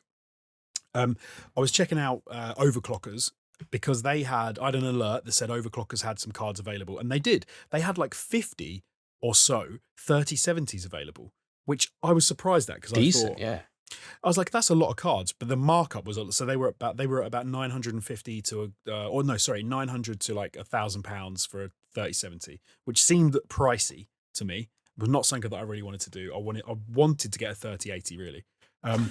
Sorry, what's the RRP on a 3070? I want to say it's about 400-ish. Okay. And then obviously aftermarket cards are can range around, can't they? Because it depends what they do to them and what they add. Right. But I think if you're looking at a Founders Edition, I want to say it was like 350 to 400. Then the 3080 was what, 550 to 600-ish, about there for a Founders Edition, or maybe 500 quid. I can't quite remember. But I didn't get one. I was tempted and I didn't get one. And I looked for a few days, they had them available, which I was quite surprised at. I then had a weird situation where I reached out to, I think it was, I can't remember what it was. Maybe it was Overclockers again, where they actually had a 3080s available, but they were priced at like 10 grand. 10 grand? 10 grand. Just for the card? Just for one card. This is genius. I actually tweeted about this. Really shit! Yeah, no, I remember. I think we discussed it last week. We talked about this briefly. Yeah, this is where they were using ridiculous numbers in order so people know they had them available, but scalpers and bots weren't buying them. And then you go to a forum to get a code because you're a member, and then you can buy them. But anyway, so go through all of this. With the PS5s, right? Some platforms did that for the PS5. Okay, which I think is a good idea, right? It gets them to your members. I then had a weird situation where I happened to just Google the 3070 Ti, because I was like, I wouldn't mind a Ti if I got it for a decent amount of money. Yeah. So I just happened to Google it, and I found it on a website, CCL Computers, and they had them available. And I was like, this is amazing. And they were pricey. We're talking like 900 quid, which is more than I wanted to spend, but not insane, and cheaper than the 3070s I'd seen available. Yeah. I then saw some 3080s come on the market for 1,500. From some places, and I was like, there's no way I'm going anywhere near 1,500 quid. If I want a card, the time is now. So I pulled the trigger and I got a 3070 Ti, and it arrived literally, I put the order in and I had it within 12 hours. Like, it was, got here, delivered, I installed it. I was a little bit worried about that I might fuck it up, because they're huge, right? So I ended up getting an MSI 3070 Ti Super MX. They are this big, they weigh over 1 kilo, and they come with stands to put in your case to like stop the sag, which I was just someone like, clip that. Stop the sag. You need a stand under it to stop the sag. But all in all, I've had a little play around with it. I've used it for work, and I've cracked on with some games. Oh, sorry, the clip wasn't actually over yet. Include that part as well. Sorry. I play around with it. I've used it for work. I've had a play around with it. But no, very, very impressed. It's a very decent card, and yeah. I won't jug on. People get really bored, but I'm happy, and yes, it should expedite some things work wise, and it should let me play some more tasty games and things. Nice. We'll talk about it in a little bit about Cyberpunk, but I was tempted to think, should I get Cyberpunk on PC? I see that CCL's still selling that card. Oh, okay, so they do still have some available. That's pretty cool. Decent. Okay. But let's get back to the games, because then I have had some time to actually play some games this week. One of the things I did was hop onto Ubisoft or their website after the forward with E3, because they had a bit of a sale on. I forgot about the sale. I jumped on immediately. Then I forgot all about it, and Jamie reminded me, which was thank you very much for that, mate. And I picked up a couple of games, but one of them I got was Flashback, which is a game that I started playing in 1993. And it's taken you this long to get back to playing it. I this have was- no hope for your Death Stranding playthrough. 28 years This time, was the baby. new version. This was the new version of Hideo Flashback. Kojima utilizes the power of the Azure cloud to make Death Stranding 2 the actual entirety of the United States, like to the exact, square in the nearest square inch. So I hopped on this, and then you can get access to the 1993 version. So I did that because it was a game that when I was a kid I played it and was like, this game is incredible. The animations are amazing. It's such a good looking game. And now playing it, it's adorable. But it's still a cool game, and I'd like to finish it. So because that was the game where they did like rotoscoping for the animation, right? It does, yeah. It does look like that. It's got a whole very different feel and look to it. It looks, at the time, to my eyes, it looked like real. So hold on. Wow. So you're telling me you got a 3070 Ti, and you Flashback. you played Flashback. No, not yet. I haven't done that yet. What I did play on my 3070 Ti, because I sort of had a little mess around with Watch Dogs Legion to sort of see how it looked and stuff. But then I did play some Rainbow Six Siege, which was another thing that I picked up. Nice. Something I've never played really since we played it back at ATG for that one stream. But I'm actually kind of getting into it. I'm getting into the feel of it. I'm getting into how that game works. It's much more measured than I thought it would be, even online. It's a decent game. It's a decent game. Yeah, it's cool. If you haven't, from what I remember, I can't remember what the deal was. It was like £7 or something to get the deal that we used was, and it might still be going for anyone that looks it up. If you use the code word forward, you would get £10 off your order, and the minimum basket you had to get to get the £10 off was £14. So you could get £14 worth of games for £4, but obviously lots of games were very heavily on sale. Like 75-80% off in some cases. So you could end up getting like a couple of games like Siege or Far Cry 5 or Assassin's Creed Odyssey and get them all for like £2 each, basically, when it was all said and done. So when you cool. account for the code, I think it cost me £2 for the deluxe version of Siege, which I was very happy with. And about 70p for Flashback, which was quality. But no, so that's pretty much it for me. Obviously, I've been playing a little bit more Ratchet and Clank, been churning my way through a bit of that whenever I get the chance to. But yeah, that's about it. That's about it for me. So I think at that point, we should probably move on to the rest of our news stories that we're going to cover off this week. As I just mentioned, I was tempted to get on PC again to try out with my new 3070 Ti, but I haven't done it yet. But I might not need to, boys, because Cyberpunk 2077 has been patched again, patch 1.23. And it has now returned to the PlayStation Store. Wow. Yeah. Interesting one, this. Jamie, you don't seem convinced. This is the day that we were waiting for, right? This is when the game is as good as they said it would be on the PlayStation 4, the base version, and you can buy it in the PlayStation Store and it will run fine and you'll have no problems. Color me skeptical. Well, I don't know which direction you want to start this conversation and go, but I don't think I'm actually going to say what you expect me to say. So I think maybe I'm curious to explore. Should I give you the? Yeah. Let me give that. Okay, I am messing around a little bit. Let me give you the audience a few of the bullet points, and then we can have a little chat about it. Because yes, whilst it has been listed on the PlayStation Store, this is it's not maybe as much of a celebration as it should be, because there's an asterisk, isn't there? There is an asterisk. There have been a number of updates this year that have improved a whole bunch of things with Cyberpunk, down to bugs and glitches with emissions and things like that. It seems that the most recent patch itself has pushed the frame rate of the core gameplay of Cyberpunk on the base version PlayStation up to sort of like the mid 20 frames per second, even getting up to 30 frames a second. However, apparently under really intense scenes or areas, the game does still drop down below that 20 frame mark. But it seems that it's reached a point whereby they are happy to put it back on the store. However, they do include a warning to tell you that the game is not best suited to the PlayStation 4, and actually you should play it on the PlayStation 4 Pro or the PS5. So this is a little bit of a damp squib, a bit of a bullshit announcement, a bit rubbish. I mean, it's good for PS5 owners, I guess. Well, it actually doesn't do much for PS5 owners. This patch in itself is mainly targeting the PlayStation 4 and the Pro and getting the frame rate up, but the PlayStation 5 frame No, but rate was the already point being, pretty if you reasonable, so. own a PS5 and you want to play Cyberpunk. Oh, sorry. Hang on. This is again one of the first bullet points that I'm going to argue against. If you owned a PlayStation 5 and wanted to play Cyberpunk, go and buy Cyberpunk. You couldn't do it out of one of the stores at your fingertips. Yeah. But anyone who you wanted to buy Cyberpunk could have just bought Cyberpunk. Yeah. Which, of course you again, can. I'm not going to go too mental on this, but that, for me, is the root of the first misconception about the whole thing.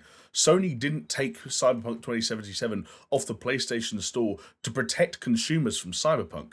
Sony took it off the PlayStation Store to protect themselves, because Sony don't have a refund policy for a reason. The reason they don't is they don't want a Steam or Epic Game Store style situation where someone could play a game, get some inherent value out of it, and then return it, and Sony essentially don't make any money. They might even technically lose money once transaction fees are taken into account. So Sony basically said, hey, if we're going to allow people to give this game back, then we're not going to sell it. Otherwise, it's just, a loop. It's a never-ending black hole of people buying it and people returning it. People, like anyone could have, played the first 3 hours of Cyberpunk on a PlayStation 4, got all their money back regardless of what they thought. Sony said, not having it, not changing our policy, we're going to make a one-off thing. So that's the bottom line for me, is Sony was serving themselves. And the other thing about all of this is that every single part of it, every single step that's been taken by either company, but especially by Sony, has been completely arbitrary. You go and look at the reasons why they took Cyberpunk off the store, and everyone only ever speaks in generalities, even recommending the console people want, the console that Sony are recommending people play the game on. It's all in general terms. There's no terminology out there where Sony folded their arms and say, sorry, it has to average 28 frames a second between gameplay and cinematic. So if you're going to take it off for arbitrary reasons, of course it's going to come back on for arbitrary reasons. I'm sorry, if we were going to wait till this game didn't dip below 30, A, that's not going to happen, and B, at the end of the day, that's unfair on CD Projekt Red, because guess what? Plenty of games run like shit on the PlayStation Store. You've probably already played most of them. Go and fucking play an unpatched copy of Just Cause 3 and tell me that frame rates don't reach 15 frames a second on big AAA games that never got taken off the PlayStation Store. So I'm sorry, you take it off for arbitrary reasons, you take it back, and then it's going to get put back on for arbitrary reasons. It had to eventually. No one was going to be happy. This is a great YouTuber bait. I get it. Everyone can, make a YouTube video, get the thumbnail and titles ready. They can pretend to be angry about it despite the fact that it doesn't bother them or anyone else really in the slightest, because at the end of the day, what has changed? Someone has now got the option to buy something they still don't have to buy. Who does this affect negatively? No one. So shut the fuck up. Who cares? I think for me, the only reason that there's any slight interest here is because to remove it from the store was to say, as you said, you can absolutely buy it third party anywhere you like, but to remove it from the store was to say we don't support this in our store because that's it has the misconception. Issues. That's the misconception. No, to but remove it from the store was to say, hey, we're Sony, we're PlayStation, we're so far behind on our storefronts that we don't have a refund policy. We don't offer refunds for any product at all. We will not offer refunds for something we still actively sell. So therefore, if we're going to offer refunds, we're not going to sell it. But I don't think they can get away still from the idea of it's basically saying it's not ready to be sold. No, because it could justify a refund. No, because I suppose they're saying Jonesy, it could be. Do you know what Sony did weeks before it got put on their PlayStation Store? They approved it. Of course, that's why. That's why it's on store shelves. Why patches are still being pushed. Every single patch that Cyberpunk has pushed, every single patch that Cyberpunk has been pushed that has been delivered to people who already own the games was approved by Sony. Please don't try and spin this as Sony or PlayStation trying to protect people from a game that is being sold to people in the first place because they let it. Not protect people. That's not what I'm saying at all. What I'm saying is that to take it from the store is for whatever reason, and it is to protect themselves. Let's be honest, is to say it's not ready as far as they're concerned. They could be asking a refund. By what standards is it not ready? Why is Life of Black Tiger still for sale?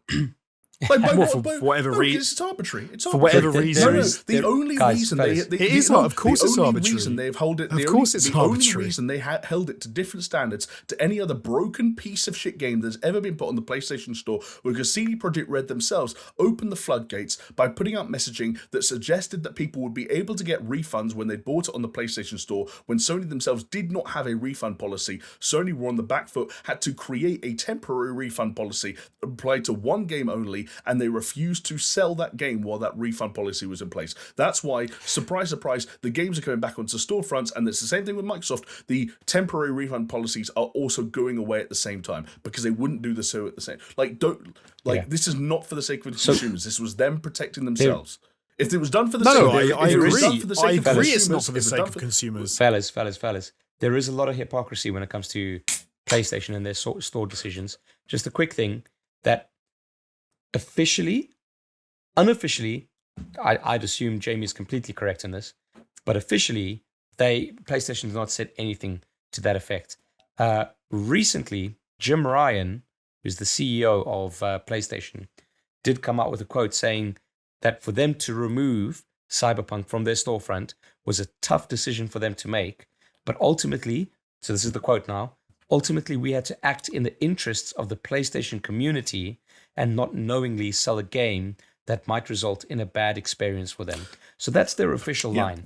Jamie, you are correct in saying that there are a number of games that would fit that. All due respect to Jim Ryan, but I have to also point out, this would be the second time we've pointed out that Jim Ryan has lied in this podcast alone, because Jim Ryan was also Mr. quote-unquote, we believe in generations. Yeah. Sony and PlayStation will say whatever the fuck they need to.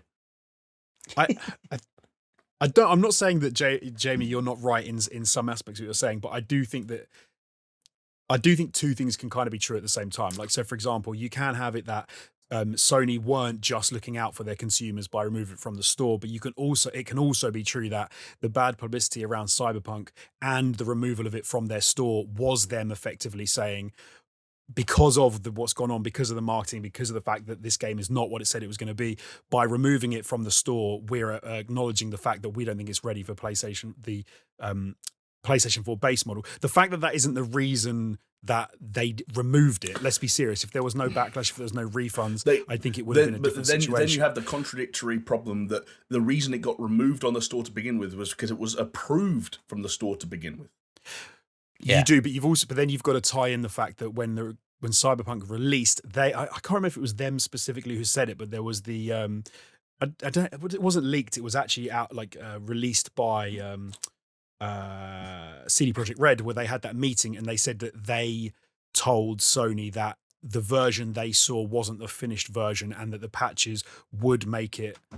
I don't think they said it would make it playable, but they said it was. They said every single patch, the day zero patch, the day one patch, of course, every single patch individually also gets approved by Sony. Do you think there was someone at Sony who was in the process of approving the quote unquote day one patch who got on the phone to Jim Ryan and said CD Projekt Red lied in that meeting when they said the day one patch would solve all these problems? We have to pull this game off the store. No. Sony have never pulled a high profile game off the store like that. In the history of, you have to look at why is Sony or PlayStation doing something they've never done before in pulling the store off the game. It's because they did something else they've never done before in offering refunds for the game. That's for me the sole reason this exists.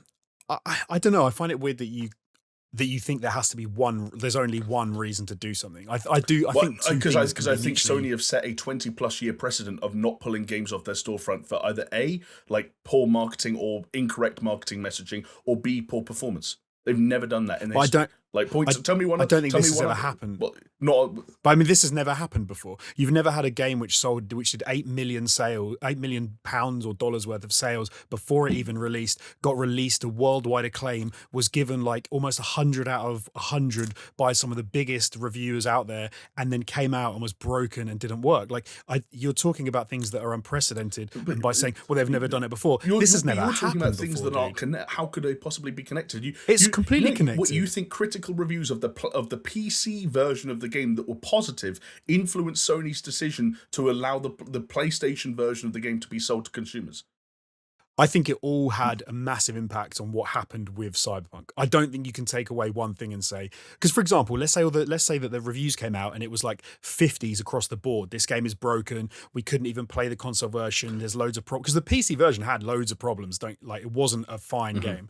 I think that would have made it different sort of. Why?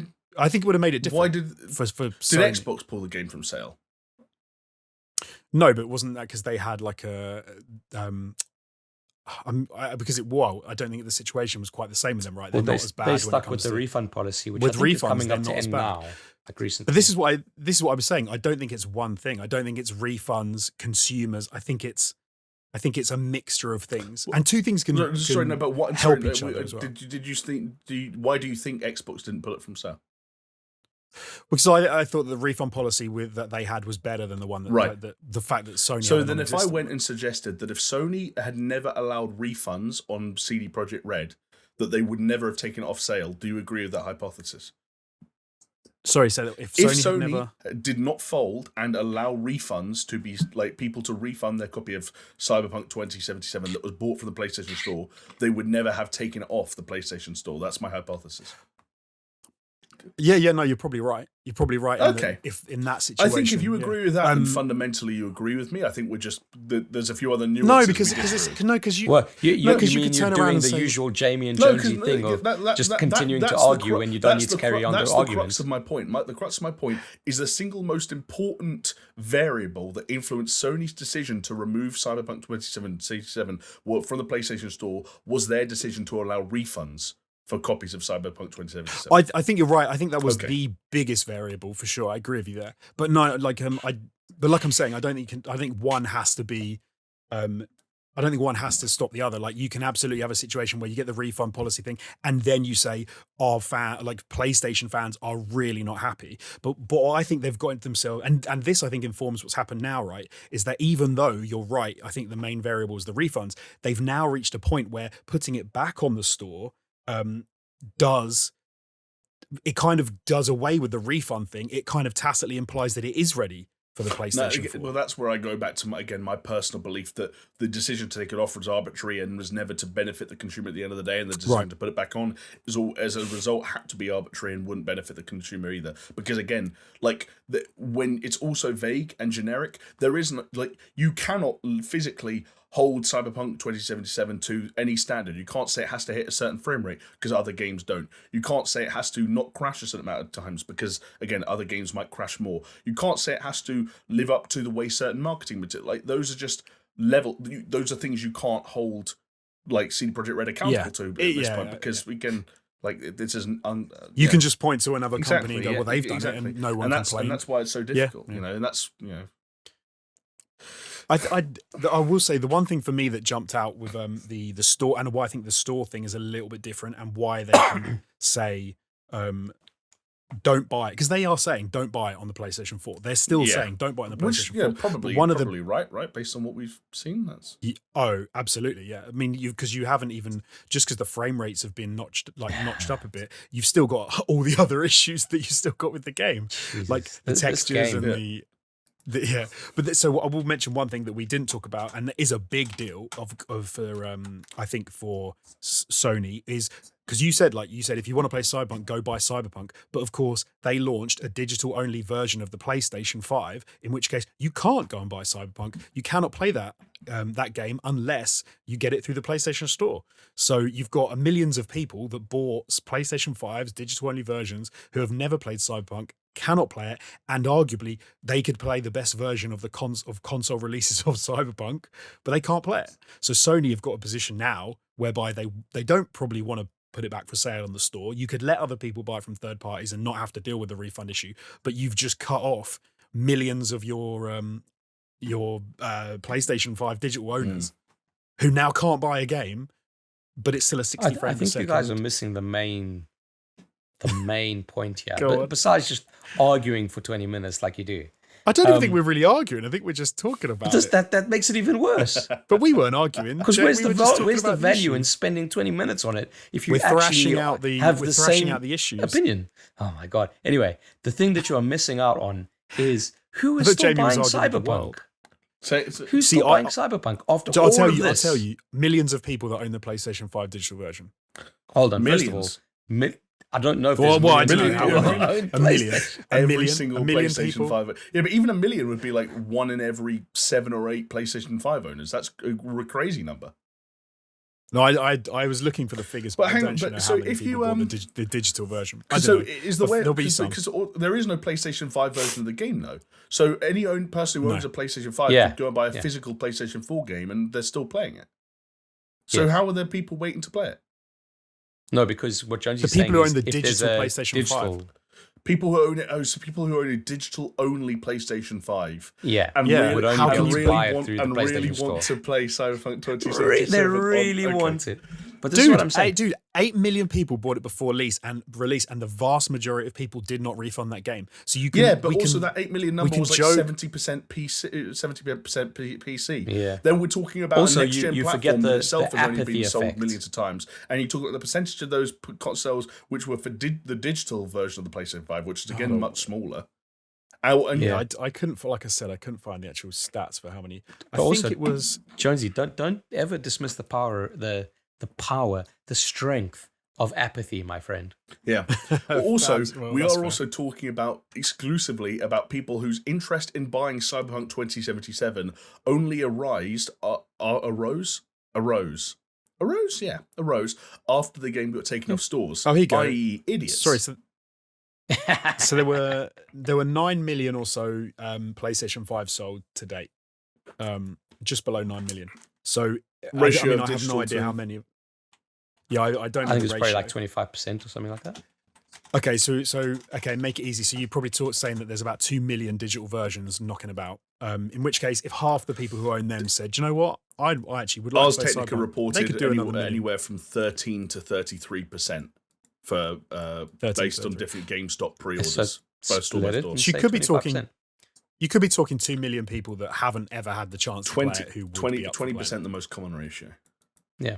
But this is what I'm saying, and Jamie kind of probably said it more eloquently than I could say it, but if you're buying Cyberpunk now on a console, after I don't know if you heard that. The idea why you wouldn't wait for the next gen version. Yeah, without the next gen patch. Because I'm not saying it's a bad game. It's not a bad game. It's a good game. But you need to have that next gen patch, because otherwise it's not a good game on console. Have any of you guys, because I obviously avoid them like the plague, have either of you guys watched those YouTubers making videos about this topic yet? Because I'm just curious where their anger is directed. Because it's so cringe, dude. If there is any anger, actually, that might just be me being a dick and assuming. Do you know what? I think people aren't covering it anymore. I think it's, you know what it is? Those YouTuber-y people that you're talking about are slaves to the algorithm. And the algorithm doesn't give a shit about Cyberpunk anymore. So they're not covering it. I've just looked up I must admit, and he has not covered it. So when I heard the news, I actually read it. I didn't see it on YouTube. I read the story, and I did think, to me, I thought it was interesting because to me it was like, oh, that is.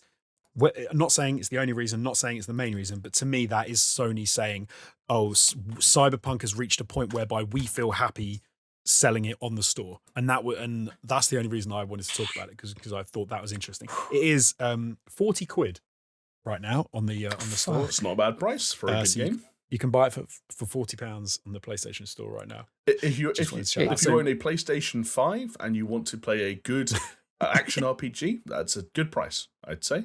Because this is the thing that always gets me, because we've even said it here. Oh, and if you play it on the PC, or if you play it on, it's not fine. It is not fine. It has a lot of bugs, a lot of problems. It's on a every coin flip. platform. No, hold on. It's a coin flip if it's fine or not. Well, I told you, even on my 1060, it's fine. Yeah, I swear to God, I think you put your rose-tinted glasses on and you were going, oh, this looks absolutely incredible. No, because look, I'm not running it with fucking ray tracing and at fucking 4K with HDR. No, but the game bugs, like the issues with the mission stuff, the issue with the T-posing, can I tell you something? AI, all of that stuff. I haven't come across any T-posing. The AI, obviously, the inherent issue in the game where the cops, AI, etc., that's going to be across the board. So that I'm not counting that. But other than that, the bugs that I have encountered have been so minimal that I would say it's probably on par with any other release that Bethesda has game. a few bugs. Like, I'll tell you what, I've probably had a buggier time with Skyrim and Fallout than I did with Cyberpunk personally. But that's what I'm saying. It's coin flip. It's a coin flip with, like, I don't understand how it's a coin flip, but it is a coin because it's all the same builds, right? I mean, I can let you guys know that one of the top minds on YouTube has referred to it as still a huge buggy mess. Who's the top mind? One of the top minds on YouTube. One of the Although, to be honest, I prefer to find his musings on Parler nowadays. If I would. There's your clue. Yeah. So I wanted to, like, I've only played it on PlayStation 5, and for me it wasn't the issue of like big bugs. I mean, there were big bugs, but it wasn't the big bugs that really caused me the most problems. It was just the number of small bugs, and they were relentless. And I think I told you guys at the time, the first sort of 5 or 6 times I finished playing the game, I stopped playing, not because I decided to stop playing Cyberpunk, because the game crashed. And I had to stop playing Cyberpunk. And I was like, do you know what? I think I'm done anyway right now. Wow. So I turned it off. You don't get it, Jonesy. That's a feature. It's what Jamie was saying, okay, with Ratchet and Clank. Because everything is so seamless and there's no loading screens, you don't know when to stop playing the game. So this is CD Projekt Red kind of giving you the opportunity to say, you know, like if you play a Nintendo game and you play for an hour and a little message pops up saying, hey, you've been playing for a while. This is CD Projekt Red's version. It just fucking crashes the game. Take a break, bitch. Mate, maybe. Yeah. I'm still waiting for the golden. That's not going to happen, is it? The golden quarter, Q4 of 2021, this very year, when the next gen version drops. But I don't know what you could possibly expect. Can I give you a Everything is all right with the world. Can I give you a glimpse into my crystal balls? Sure. That next gen patch not going to come out this year. And the other thing is, Jonesy, you've got a 3070 Ti. Like, you've got a version of that game that will look and run better than any next gen patch could ever possibly. Just play it. Which is why when I got that card, I was like, do you know what my plan is? My current thinking is, and I'm just waiting for the right time.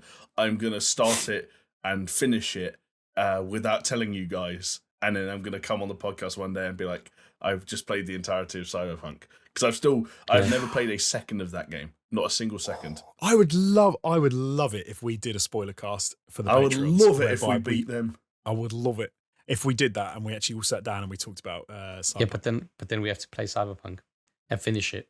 The worst thing about Cyberpunk is you feel like you're talking about one of those really touchy topics where you have to constantly say, I'm not saying that, but I am saying this, but let me just say this. And I'm not saying it because you don't want people to think you're an idiot. Because Cyberpunk is a damn good game. Like, so much of it is fantastic. But then it's like a friend who's the best friend and you love them to bits, and it's Jamie, and then he's such a great guy, and then sometimes you're like, no, I'm joking, Jamie's not that at all. Wow. But sometimes you know Cyberpunk, it's like a super sexy lady without teeth. Well, and she smiles at you, and it's that has its own benefits, and I don't know if Cyberpunk's bugs necessarily do. Oh yeah. I do have an idea. Anyway, what if we started a movement, or maybe even a cult, if you will, and we'll be the first 3 members, but we can invite other people to join, where this year, 2021, on the 1-year anniversary of Cyberpunk 2077's release date, we pretend it's actually the day one. Like, we pretend the last year never happened because of COVID, and actually Cyberpunk 2077 will release in December 2021, and what the game we play on that 1-year anniversary is actually day one of the game, and we just pretend the last year never happened. And imagine if it's still buggy and it doesn't work very well and it's got like issues. As long as it moves us on to the next topic, I love that idea. It's funny you say that, because I was going to say that could almost be an invisible comeback. It can be hidden because you wouldn't even know it was a comeback because we'd be saying it was day one. But do you know what else might be making a comeback? What might be making a comeback? It's Dead Space. Oh, well. Dead Space? Dead Space, you say? Yes. Indeed, and I know nothing about this topic because someone else suggested it as something to talk about. So I'm going to have to let one of you boys take the lead on this. It's a quick one. We'll just do the boring stuff, and then there's a bit of speculatory fun I guess we can have. But essentially, the rumors stemmed from the fact that obviously EA are doing what would be their E3 stuff next month in July 22nd. And one of the rumors going around was that EA Motive, who were the team who made Star Wars Squadrons, were working on a new game within, or maybe a reboot of an established IP, and the person who originally leaked who made those claims, and he's pretty reliable, said that it would be an established IP that would quote unquote make people happy or something like that. That's all he said. So obviously that got people speculating. And now, after a few more weeks has passed, he gave another clue where he used the word dead. I think he said something like, "Oh, we'll be really happy if we're not dead before then," or something like that, which some people picked apart. And I think then it was Eurogamer who got on top of it and were like, "It seems like he's hinting at Dead Space," and more or less, yes, we believe this is true. So, long story short, EA Motive, who were kind of that weird floaty EA studio that were helping other people make stuff for a long time, may well be working on a reimagining of the Dead Space series, which could or could be not. Confirmed rumor. Confirmed rumor. The other thing that's wrinkle in this is that this may not even be at the July thing. This might just be something that's being made regardless. So who knows? But I guess it does open up a little bit of room to say, if I kick things off by saying, probably makes more sense than Dead Space 4, based on what happened with Dead Space 3, and we don't really need to dig up that corpse and fuck it, but we all know the story there. What would a reimagining look like, though? I guess because you'd have to, go for new character, new ship, and then is it just another one man on a ship again? But like, how? Have you seen Prometheus? Yeah. We did mention this in maybe 2 or 3 podcasts back, when I can't remember what the topic was, but we were talking about what would we want from another Dead Space? Maybe it was when we were kind of speculating what we'd like to see at E3. And we were saying, would you go the Dead Space 4 route, bring back Isaac? Or I think we had all settled on a new story within the Dead Space universe, as it were. And I think that's exactly what they're going to do. I think you cannot do it. Who was it? Visceral, right? It was Visceral, yeah. Yeah, you can't do an Isaac story in Dead Space without Visceral. It's blasphemous. So I think they'll... And they don't exist anymore. Yeah, exactly. I think they'll do themselves they're a favor to them, a favor to themselves, and say, we're not going to fuck with that, with fucking gamers with a G and internet culture. And we're just going to say, hey, you like Dead Space, we like Dead Space. Here's another story. Don't worry. Never mind those Visceral guys. It's all right. It's fine. That'd make all the sense in the world. Like, to me, that would make so much sense, to just take that universe, take that idea, and just push out another story. And because then you can change things and you can do stuff without messing with the lore and without, especially if you try and go back in time and you try and do something, to try and slot a story in, it just gets messy. So why bother? Guys, I hope you are ready for a Dead Space skin of Star Wars Squadrons. Do you know what you were saying? Coming this winter. I did think it. Crazy things have happened, and the other thing that EA, not necessarily, but other big studios and publishers have had a bad history of in the past is sometimes good names are just good names because they sound good, but also because they have some kind of inherent appeal already. And you get jobs like Prey, which is just Prey went from a game that was some Cherokee dude got abducted by aliens in a bar, and Bounty Hunter, and now then ended up being a psychological horror game about creatures that could mimic things in your environment and what's real and what's not, and so could EA just lift the name Dead Space and use it to make a generic action game with some kind of alien threat? I don't know. Yeah, because that's what happened with Prey, right? It was Prey. There was Prey, the cancelled Prey 2, and then there was Prey, I believe. Yeah, so that the latest Prey. Yeah, I seem to recall. It might have been a NoClip documentary where the latest Prey wasn't a Prey game. Yes, and they made this. An Arcane made this prototype, and they showed it off to Bethesda, and Bethesda were like, "That could be a Prey game." If you rejig a few elements, that could be a Prey game. I think one of the guys even said at one point, didn't they? Hey, Prey is just a good name. It's just a good name for a game, and it's something we already own and that people already recognize. Yeah, almost like the SuperShow, it's kind of mad how often people, games get reskinned, they rejig ideas, they move things around. I mean, some people might call it a bit of a conspiracy. And with that, I think we should move on to the biggest story of this last week. Move over, Jamie, the king of the segues is here. Wow. Because we need to talk about something that took the gaming world by storm for apparent. Well, I'm not going to say for no reason, because there were some reasons, and it did get a little bit kind of exciting's the wrong word. I don't know. I like to put my tinfoil hat on sometimes, as people know, but it's not that often that Jamie does as well. And he even bought into this a little bit. I'm not just going to say it was because some of well-known people in gaming did as well. But of course, I'm talking about the Blue Box Games conspiracy. For anyone that doesn't know, I'll give you a quick rundown about what the conspiracy is about, and then we will get into it and talk about some of the things, I suppose, that have fed into it, that have made people believe this. So Blue Box Games were making a game called Abandoned, which is not weird in any way, shape, or form. No, hold on. They are making a game. Oh, sorry. They are making a game called Abandoned, which shouldn't be that surprising, right? They're a smallish dev company who've come out, are going to make a new game. It was going to go onto the PlayStation. But then there was some sort of slightly weird goings on that made people think that rather than just being a run-of-the-mill game coming to PlayStation, it was in fact I don't know what do you call it when someone writes a book and they use a different name? Ghost. It was kind of like a ghost game made by the one and only Hideo Kojima, and that it was in fact a new Silent Hills project. And this has been going on for quite some time, but the conspiracy got a little bit more oomph in the past week because some other things that have happened. But Jamie is the go-to expert on this juicy conspiracy. So I'm going to before I butcher what happened. Well, I mean, trust me, I'm not that much more literate on it than you are. I made.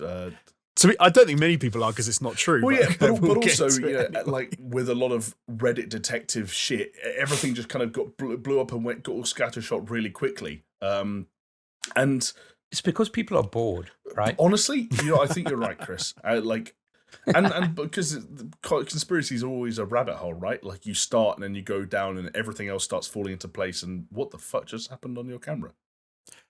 Wow. Chris, is that what happens when you hear about Hideo Kojima games? You won't be able to hear the sound, but basically it's just going... Wow. For anyone that can't see that, Chris has got an erection. Joe, can I just before as to why people got so invested in this, it's probably because they were a bit let down with what they saw of Hideo Kojima at E3. They wanted more. Maybe. But then also, people always could do this because Kojima's done fucked up things in the past. And I guess we should say for anyone that doesn't know, Kojima has done this exact same thing in the past, where he's created fake game studios and fake game developers, named individuals. So in one weird case, have even done interviews, albeit with their face covered in bandages, as part of the sort of very strange backwards promotional cycles for his games. But often, I will say, as a long-time Kojima follower / fan, there is a lot more sort of, there's a lot more to the mystery and the conspiracies than there is to the actual reality of the situation. Anyway, yeah. So should we hit a few of the points that made people believe that let's this do was it. I think people good stuff. The best place to start, Jamie, is at the beginning. So talk about the Abandoned trailer. Well, so the Abandoned trailer hit the PlayStation YouTube channel, the official PlayStation YouTube channel, quite a while ago, wasn't it? Was it maybe in March or April? Because we discussed it on the podcast. Yeah, it must have been. Yeah. We discussed it well before. And there were a few little sort of like jokes and rumors being thrown around then, just because everything about it looked strange. Like it was getting fairly prominent, almost marquee placement on the PlayStation channel. They were a studio that didn't really seem to have much going on.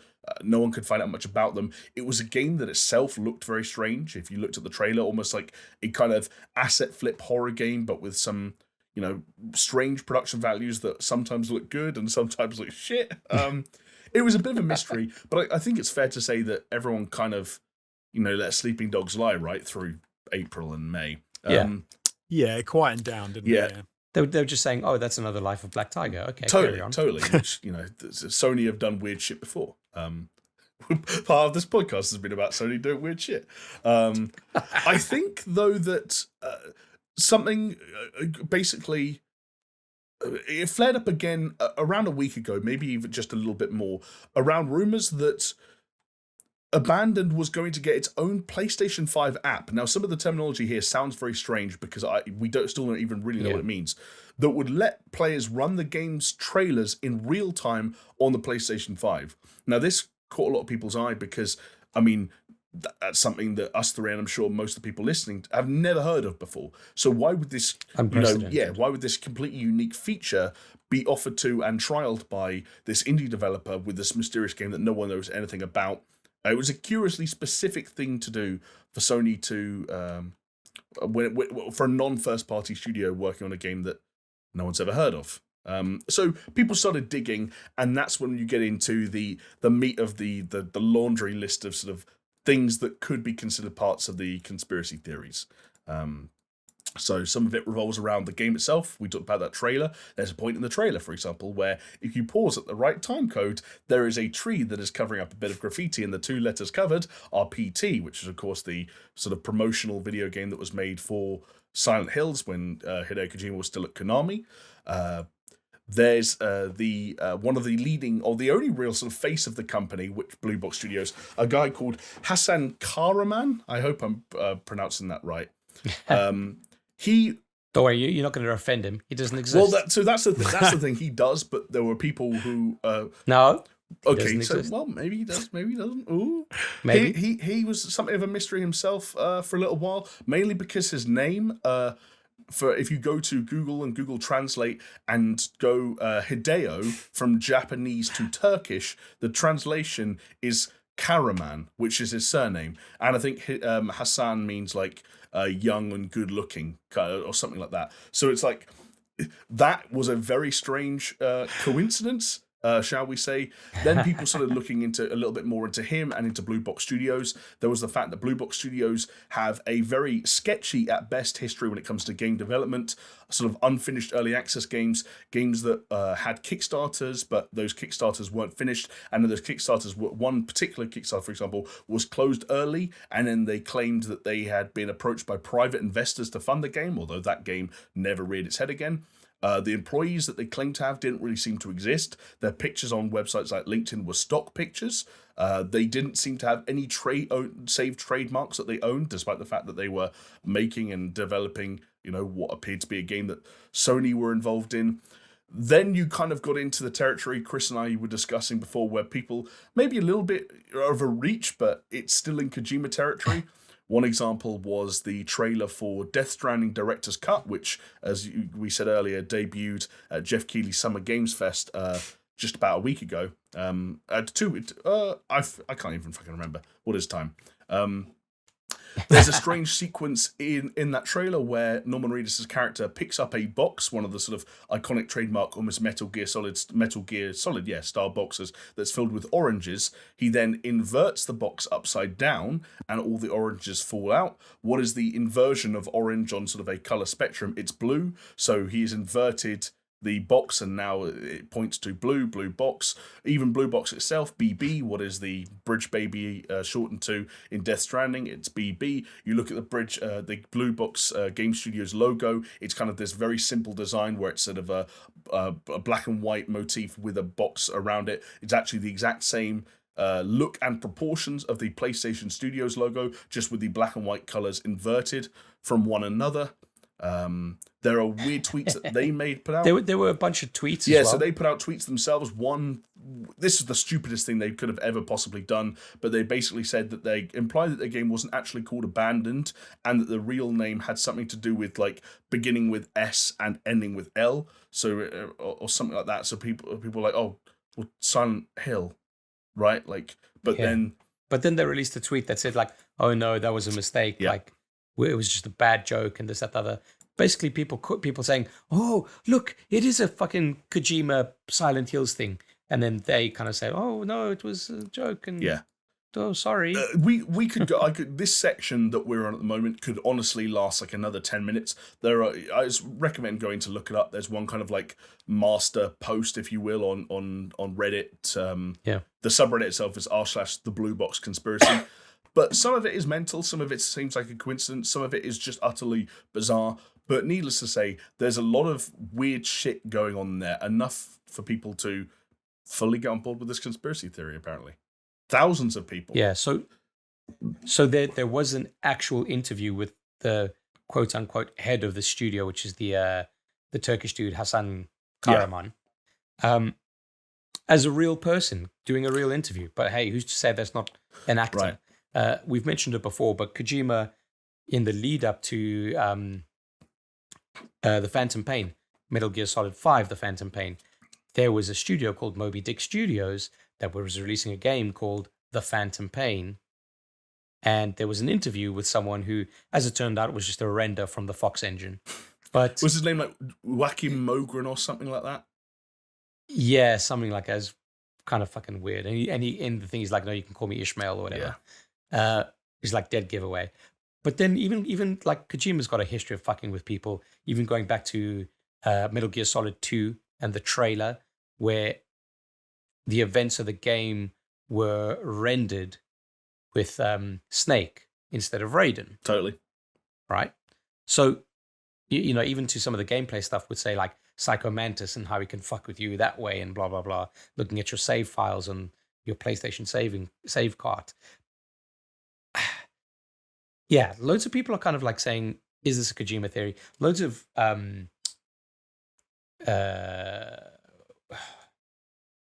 loads of industry people have also been saying, throwing their weight behind some of the conspiracies. Jason Schreier, Jeff Grubb, all kind of going one way or the Rami other. Ishmael. I think everyone's another one who was like fairly early on in trying to. He was one of the people that basically went through the Dutch courts to prove that Hassan Karaman was real and like that it couldn't be a fake person. Yeah. It's a question now, I guess, of which side of the fence do we fall on? Yeah. I think it's all of this stuff though. Like, I think it is very exciting. Like, because you can put it all together and you can say how it's you can take the name and you can take the logo and you can do all of. But at the end of I don't know. You put the fact that Hideo Kojima it would not be surprising if he did something like this, and then you say, look at all these things that make it sound like that this is a conspiracy, but. I don't know. For me, I think a lot of it is numerology, right? It's where you go looking for numbers and you go looking for things. And if you look at a company, a group of people, you look at like however long Blue Box Game Studios have existed, like 5 years, 6 years, whatever it is. If you go looking at everything anyone's done and LinkedIn profiles, you're gonna be able to find things that you can make look like other things. It's almost like flat earthers don't just come out of nowhere. People with the Bible conspiracy people don't come out of nowhere. You can look at you can put certain patterns into things that give you amazing things, and a conspiracy. It's like that Jim Carrey film, The Number 23. Number 23. Yes, exactly. It's that kind of thing. And I don't know. For me, having looked at some of it. It is hilarious. Like the name thing is great. Like the fact that the guy's name, Hassan Karaman, is Hideo. That's cool. I'm not going to lie. But it's not Hideo. This is the misconception. No, it is. I did it when we were doing it. It literally is. It is, but it isn't. Because Hideo means hero. Yeah. Karaman means hero. So it's almost like you're bypassing a certain thing, right? It's not saying that like Chris is Jonesy. Right. It's saying Chris means hero, Jonesy means hero. So therefore, they're the same name. Very good point. Interesting point. I didn't realize that. I just did Google Translate and it said, "Oh yeah, they mean the same thing." But no, that's a good clarification. And then when you get to like the oranges and you flip the box over and orange is the opposite on the color spectrum to blue, it's like, come on, man. If you'd have literally got the RGB number it's a bit of the oranges in, it's a bit winky, isn't it? It's like wink, wink, nudge, nudge. Yeah, and I think it's. I think a lot of it is bred out of the fact that people want Hideo Kojima to be making something really awesome in the background, and they don't want the only thing to be a kind of a director's cut of Death Stranding where they throw in some Metal Gear Solid elements because people were a bit, underwhelmed by Death Stranding and they don't know what his next project's going to be.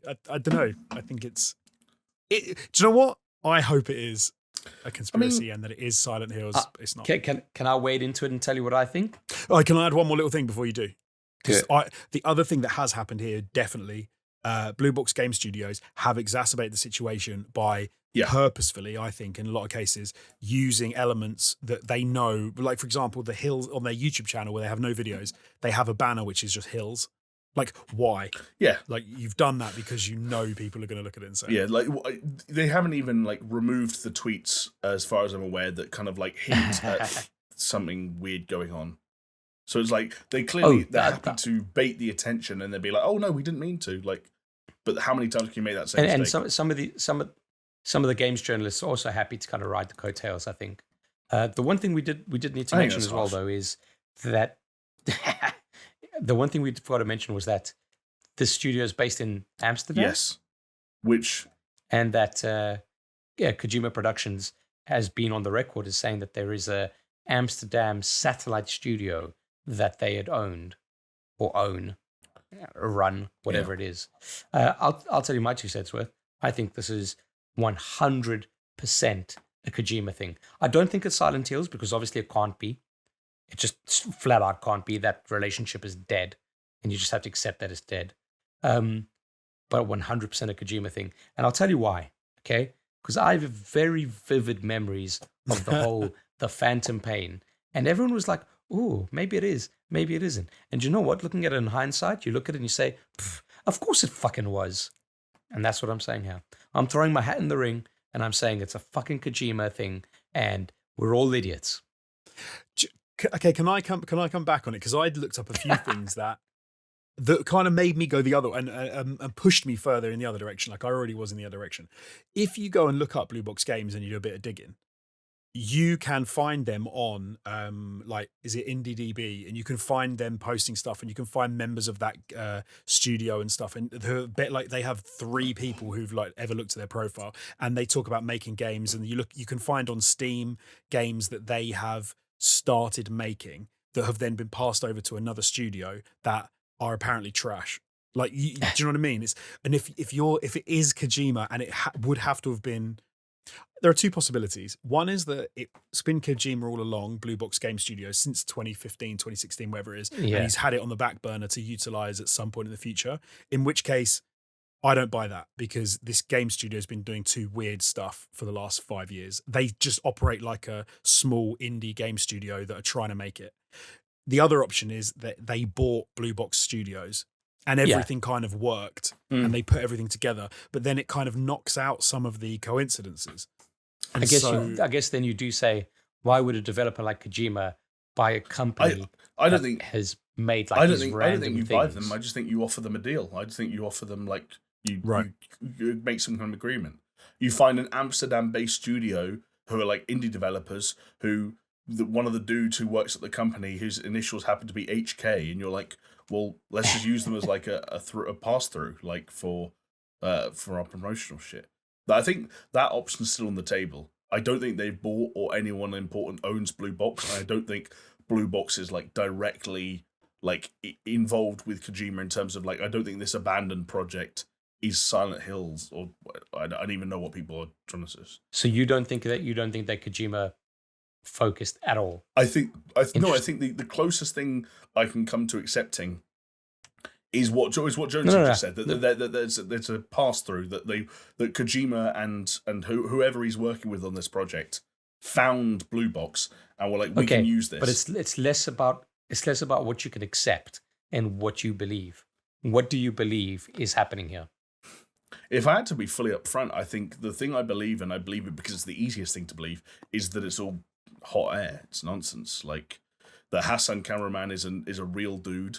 That works for a very bad indie developer who has made a small handful of disastrous projects that most of which didn't get off the ground for various reasons, that has stumbled onto attention that he didn't know that he was going to get, but was given a handful of months to very cleverly navigate, and is continuing to do so now because it's just free press, it's free promotion. And there's a part of me that thinks that's like almost like, did Hassan upload the abandoned YouTube, export the abandoned trailer in March, read the YouTube comments, and think of all this stuff? That in itself is now like another far-fetched story of like Hassan engineering, or anyone engineering all these coincidences to create this Because what if it backfired? What if no one ever noticed? What if no one ever said shit? What if he slipped up in one of the number of places he could have slipped up and the whole conspiracy collapsed in itself? Because the fundamental thing is, and this is one thing I do believe, the reason that you can't put it to bed yet is that if you want to read Jason Schreier's article on Forbes, and for anyone wondering, Jason Schreier has said to have had a 1 hour long interview with Hassan where he is comfortable verifying that Hassan is a real person and Blue Box is a real... Even then, like, the answers Hassan gave Jason Schreier are complete bullshit. He claims that Sony approached them after their Kickstarter. Their Kickstarter raised $207 out of a target of $12,000. And he claims Sony approached them then. That was in 2015. He's not mentioning about any of the specifics of the Sony deal. He's not saying like what kind of contract they signed, what it was for, what they're being given, what they're doing for them. He's won't like none of the other employees who he claims work at Blue Box. He said there are as many as 50 people working on this game. None of them are being like talked about, made available for comment, made available for interview, anything. He said that there were up to 7 support studios working on the game, but he'd only named 2 of them for some reason, and they are both real. But when you look them up, and one of them has confirmed it's true. Like there's a company called Nuare, Nuare. I don't know how to pronounce it, but like the dude who works there, or maybe he runs the company, I don't know. He's filmed himself saying, "Hi, I'm this dude from Nuare, and it's real. We're working with Blue Box Laband." You look at the shit they make. I'm reading it from their website right now. Marvel's Avengers, Halo Infinite, Ghost of Tsushima, The Last of Us Part 2, Death Stranding, Destiny 2, Fortnite, Spider-Man, Days Gone. What do these games have in common? They're the biggest fucking games on planet Earth. I.e., like Hassan, who raised $207, but like, did he invest that in Bitcoin? And now he's outsourcing to these guys, like, and also, and from the other thing, maybe they just don't want to. Maybe they're above it. I don't know. But why would Sony or Kojima or anyone just come out and say like, "Hey, nothing to do with us. Shut up." No one's saying anything. Why? Because it is. Maybe. It is to do with them. It's entirely to do with them.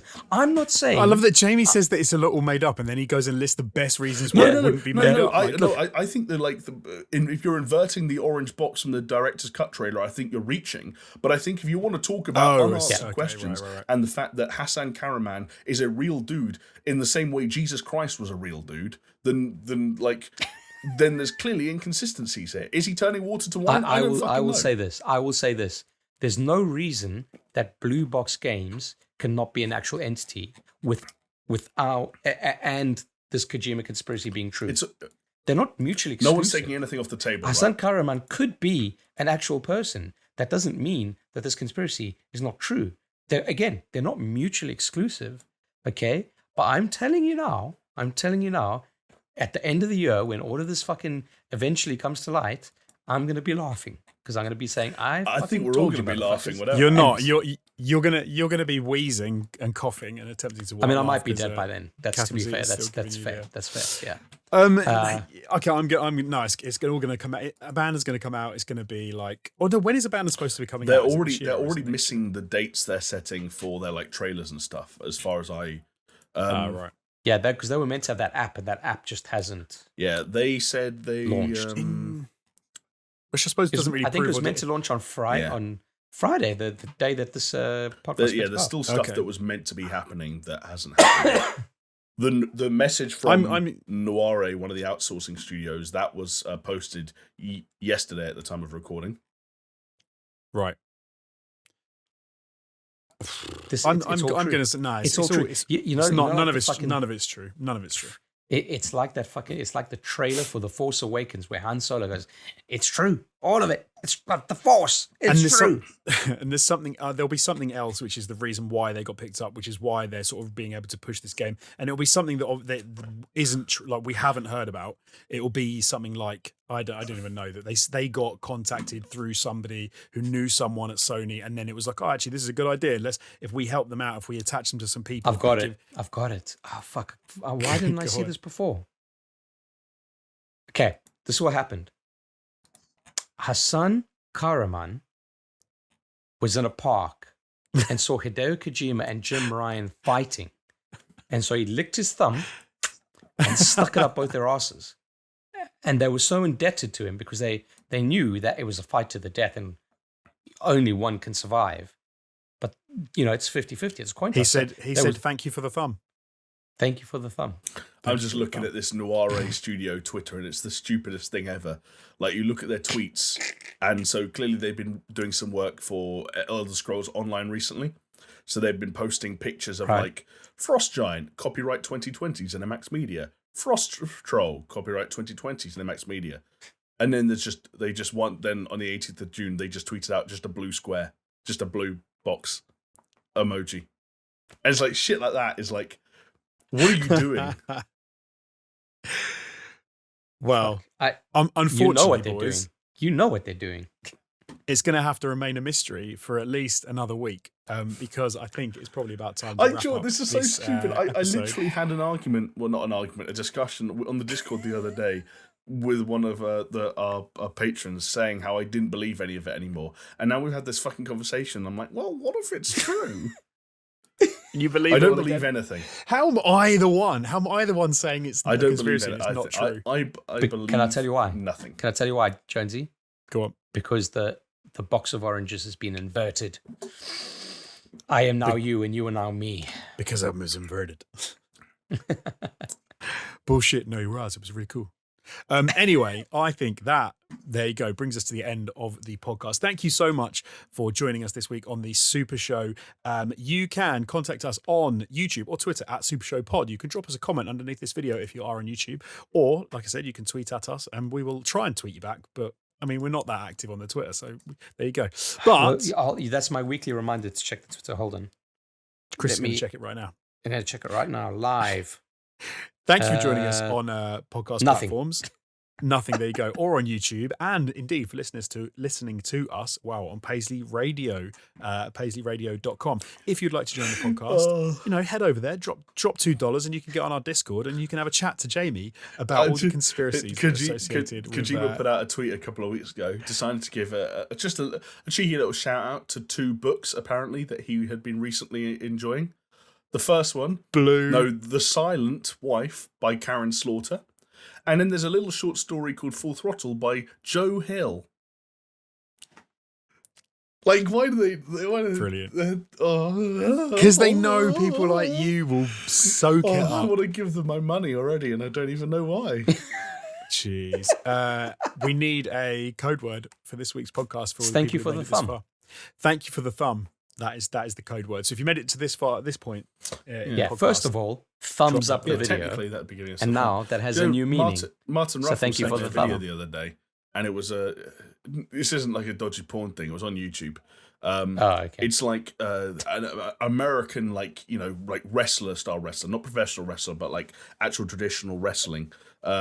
He's like this like master dude who clearly has been in the game for a long time, is talking to the camera and talking about wrestling, and he's kind of got like a rookie guy kind of sat behind him, like just listening, and he's talking about wrestling techniques and talks about how when they're grappling, it's not uncommon for them to like grab so much of their thighs and their arse cheeks to basically get their finger like up the other, and it's against the rules, but apparently it happens all the time. And the whole time the video's slowly panning in on the face of this kid who's clearly like an amateur who's just on the verge, and he's listening to his trainer basically talk about, you get your finger right up in that ring. Like it's very good. I'll send it to you guys after this. Appreciate it. Thank you very much. There you go. And that finishes us off. Thank you for joining us. And that finishes us off. That finishes the finger in the ring, always finishes it, good or bad. So there you go. Thanks, everybody. We'll see you again real soon. See ya. Did you guys ever read that Reddit story about the guy who got so used to like putting his finger up his bum when he was wanking that he got to the point that he couldn't come unless he put his finger up his bum, and he was worried he was basically... Hold on, are we still... Are we? Did we cut? We've cut. Okay. We're out. Okay, bye.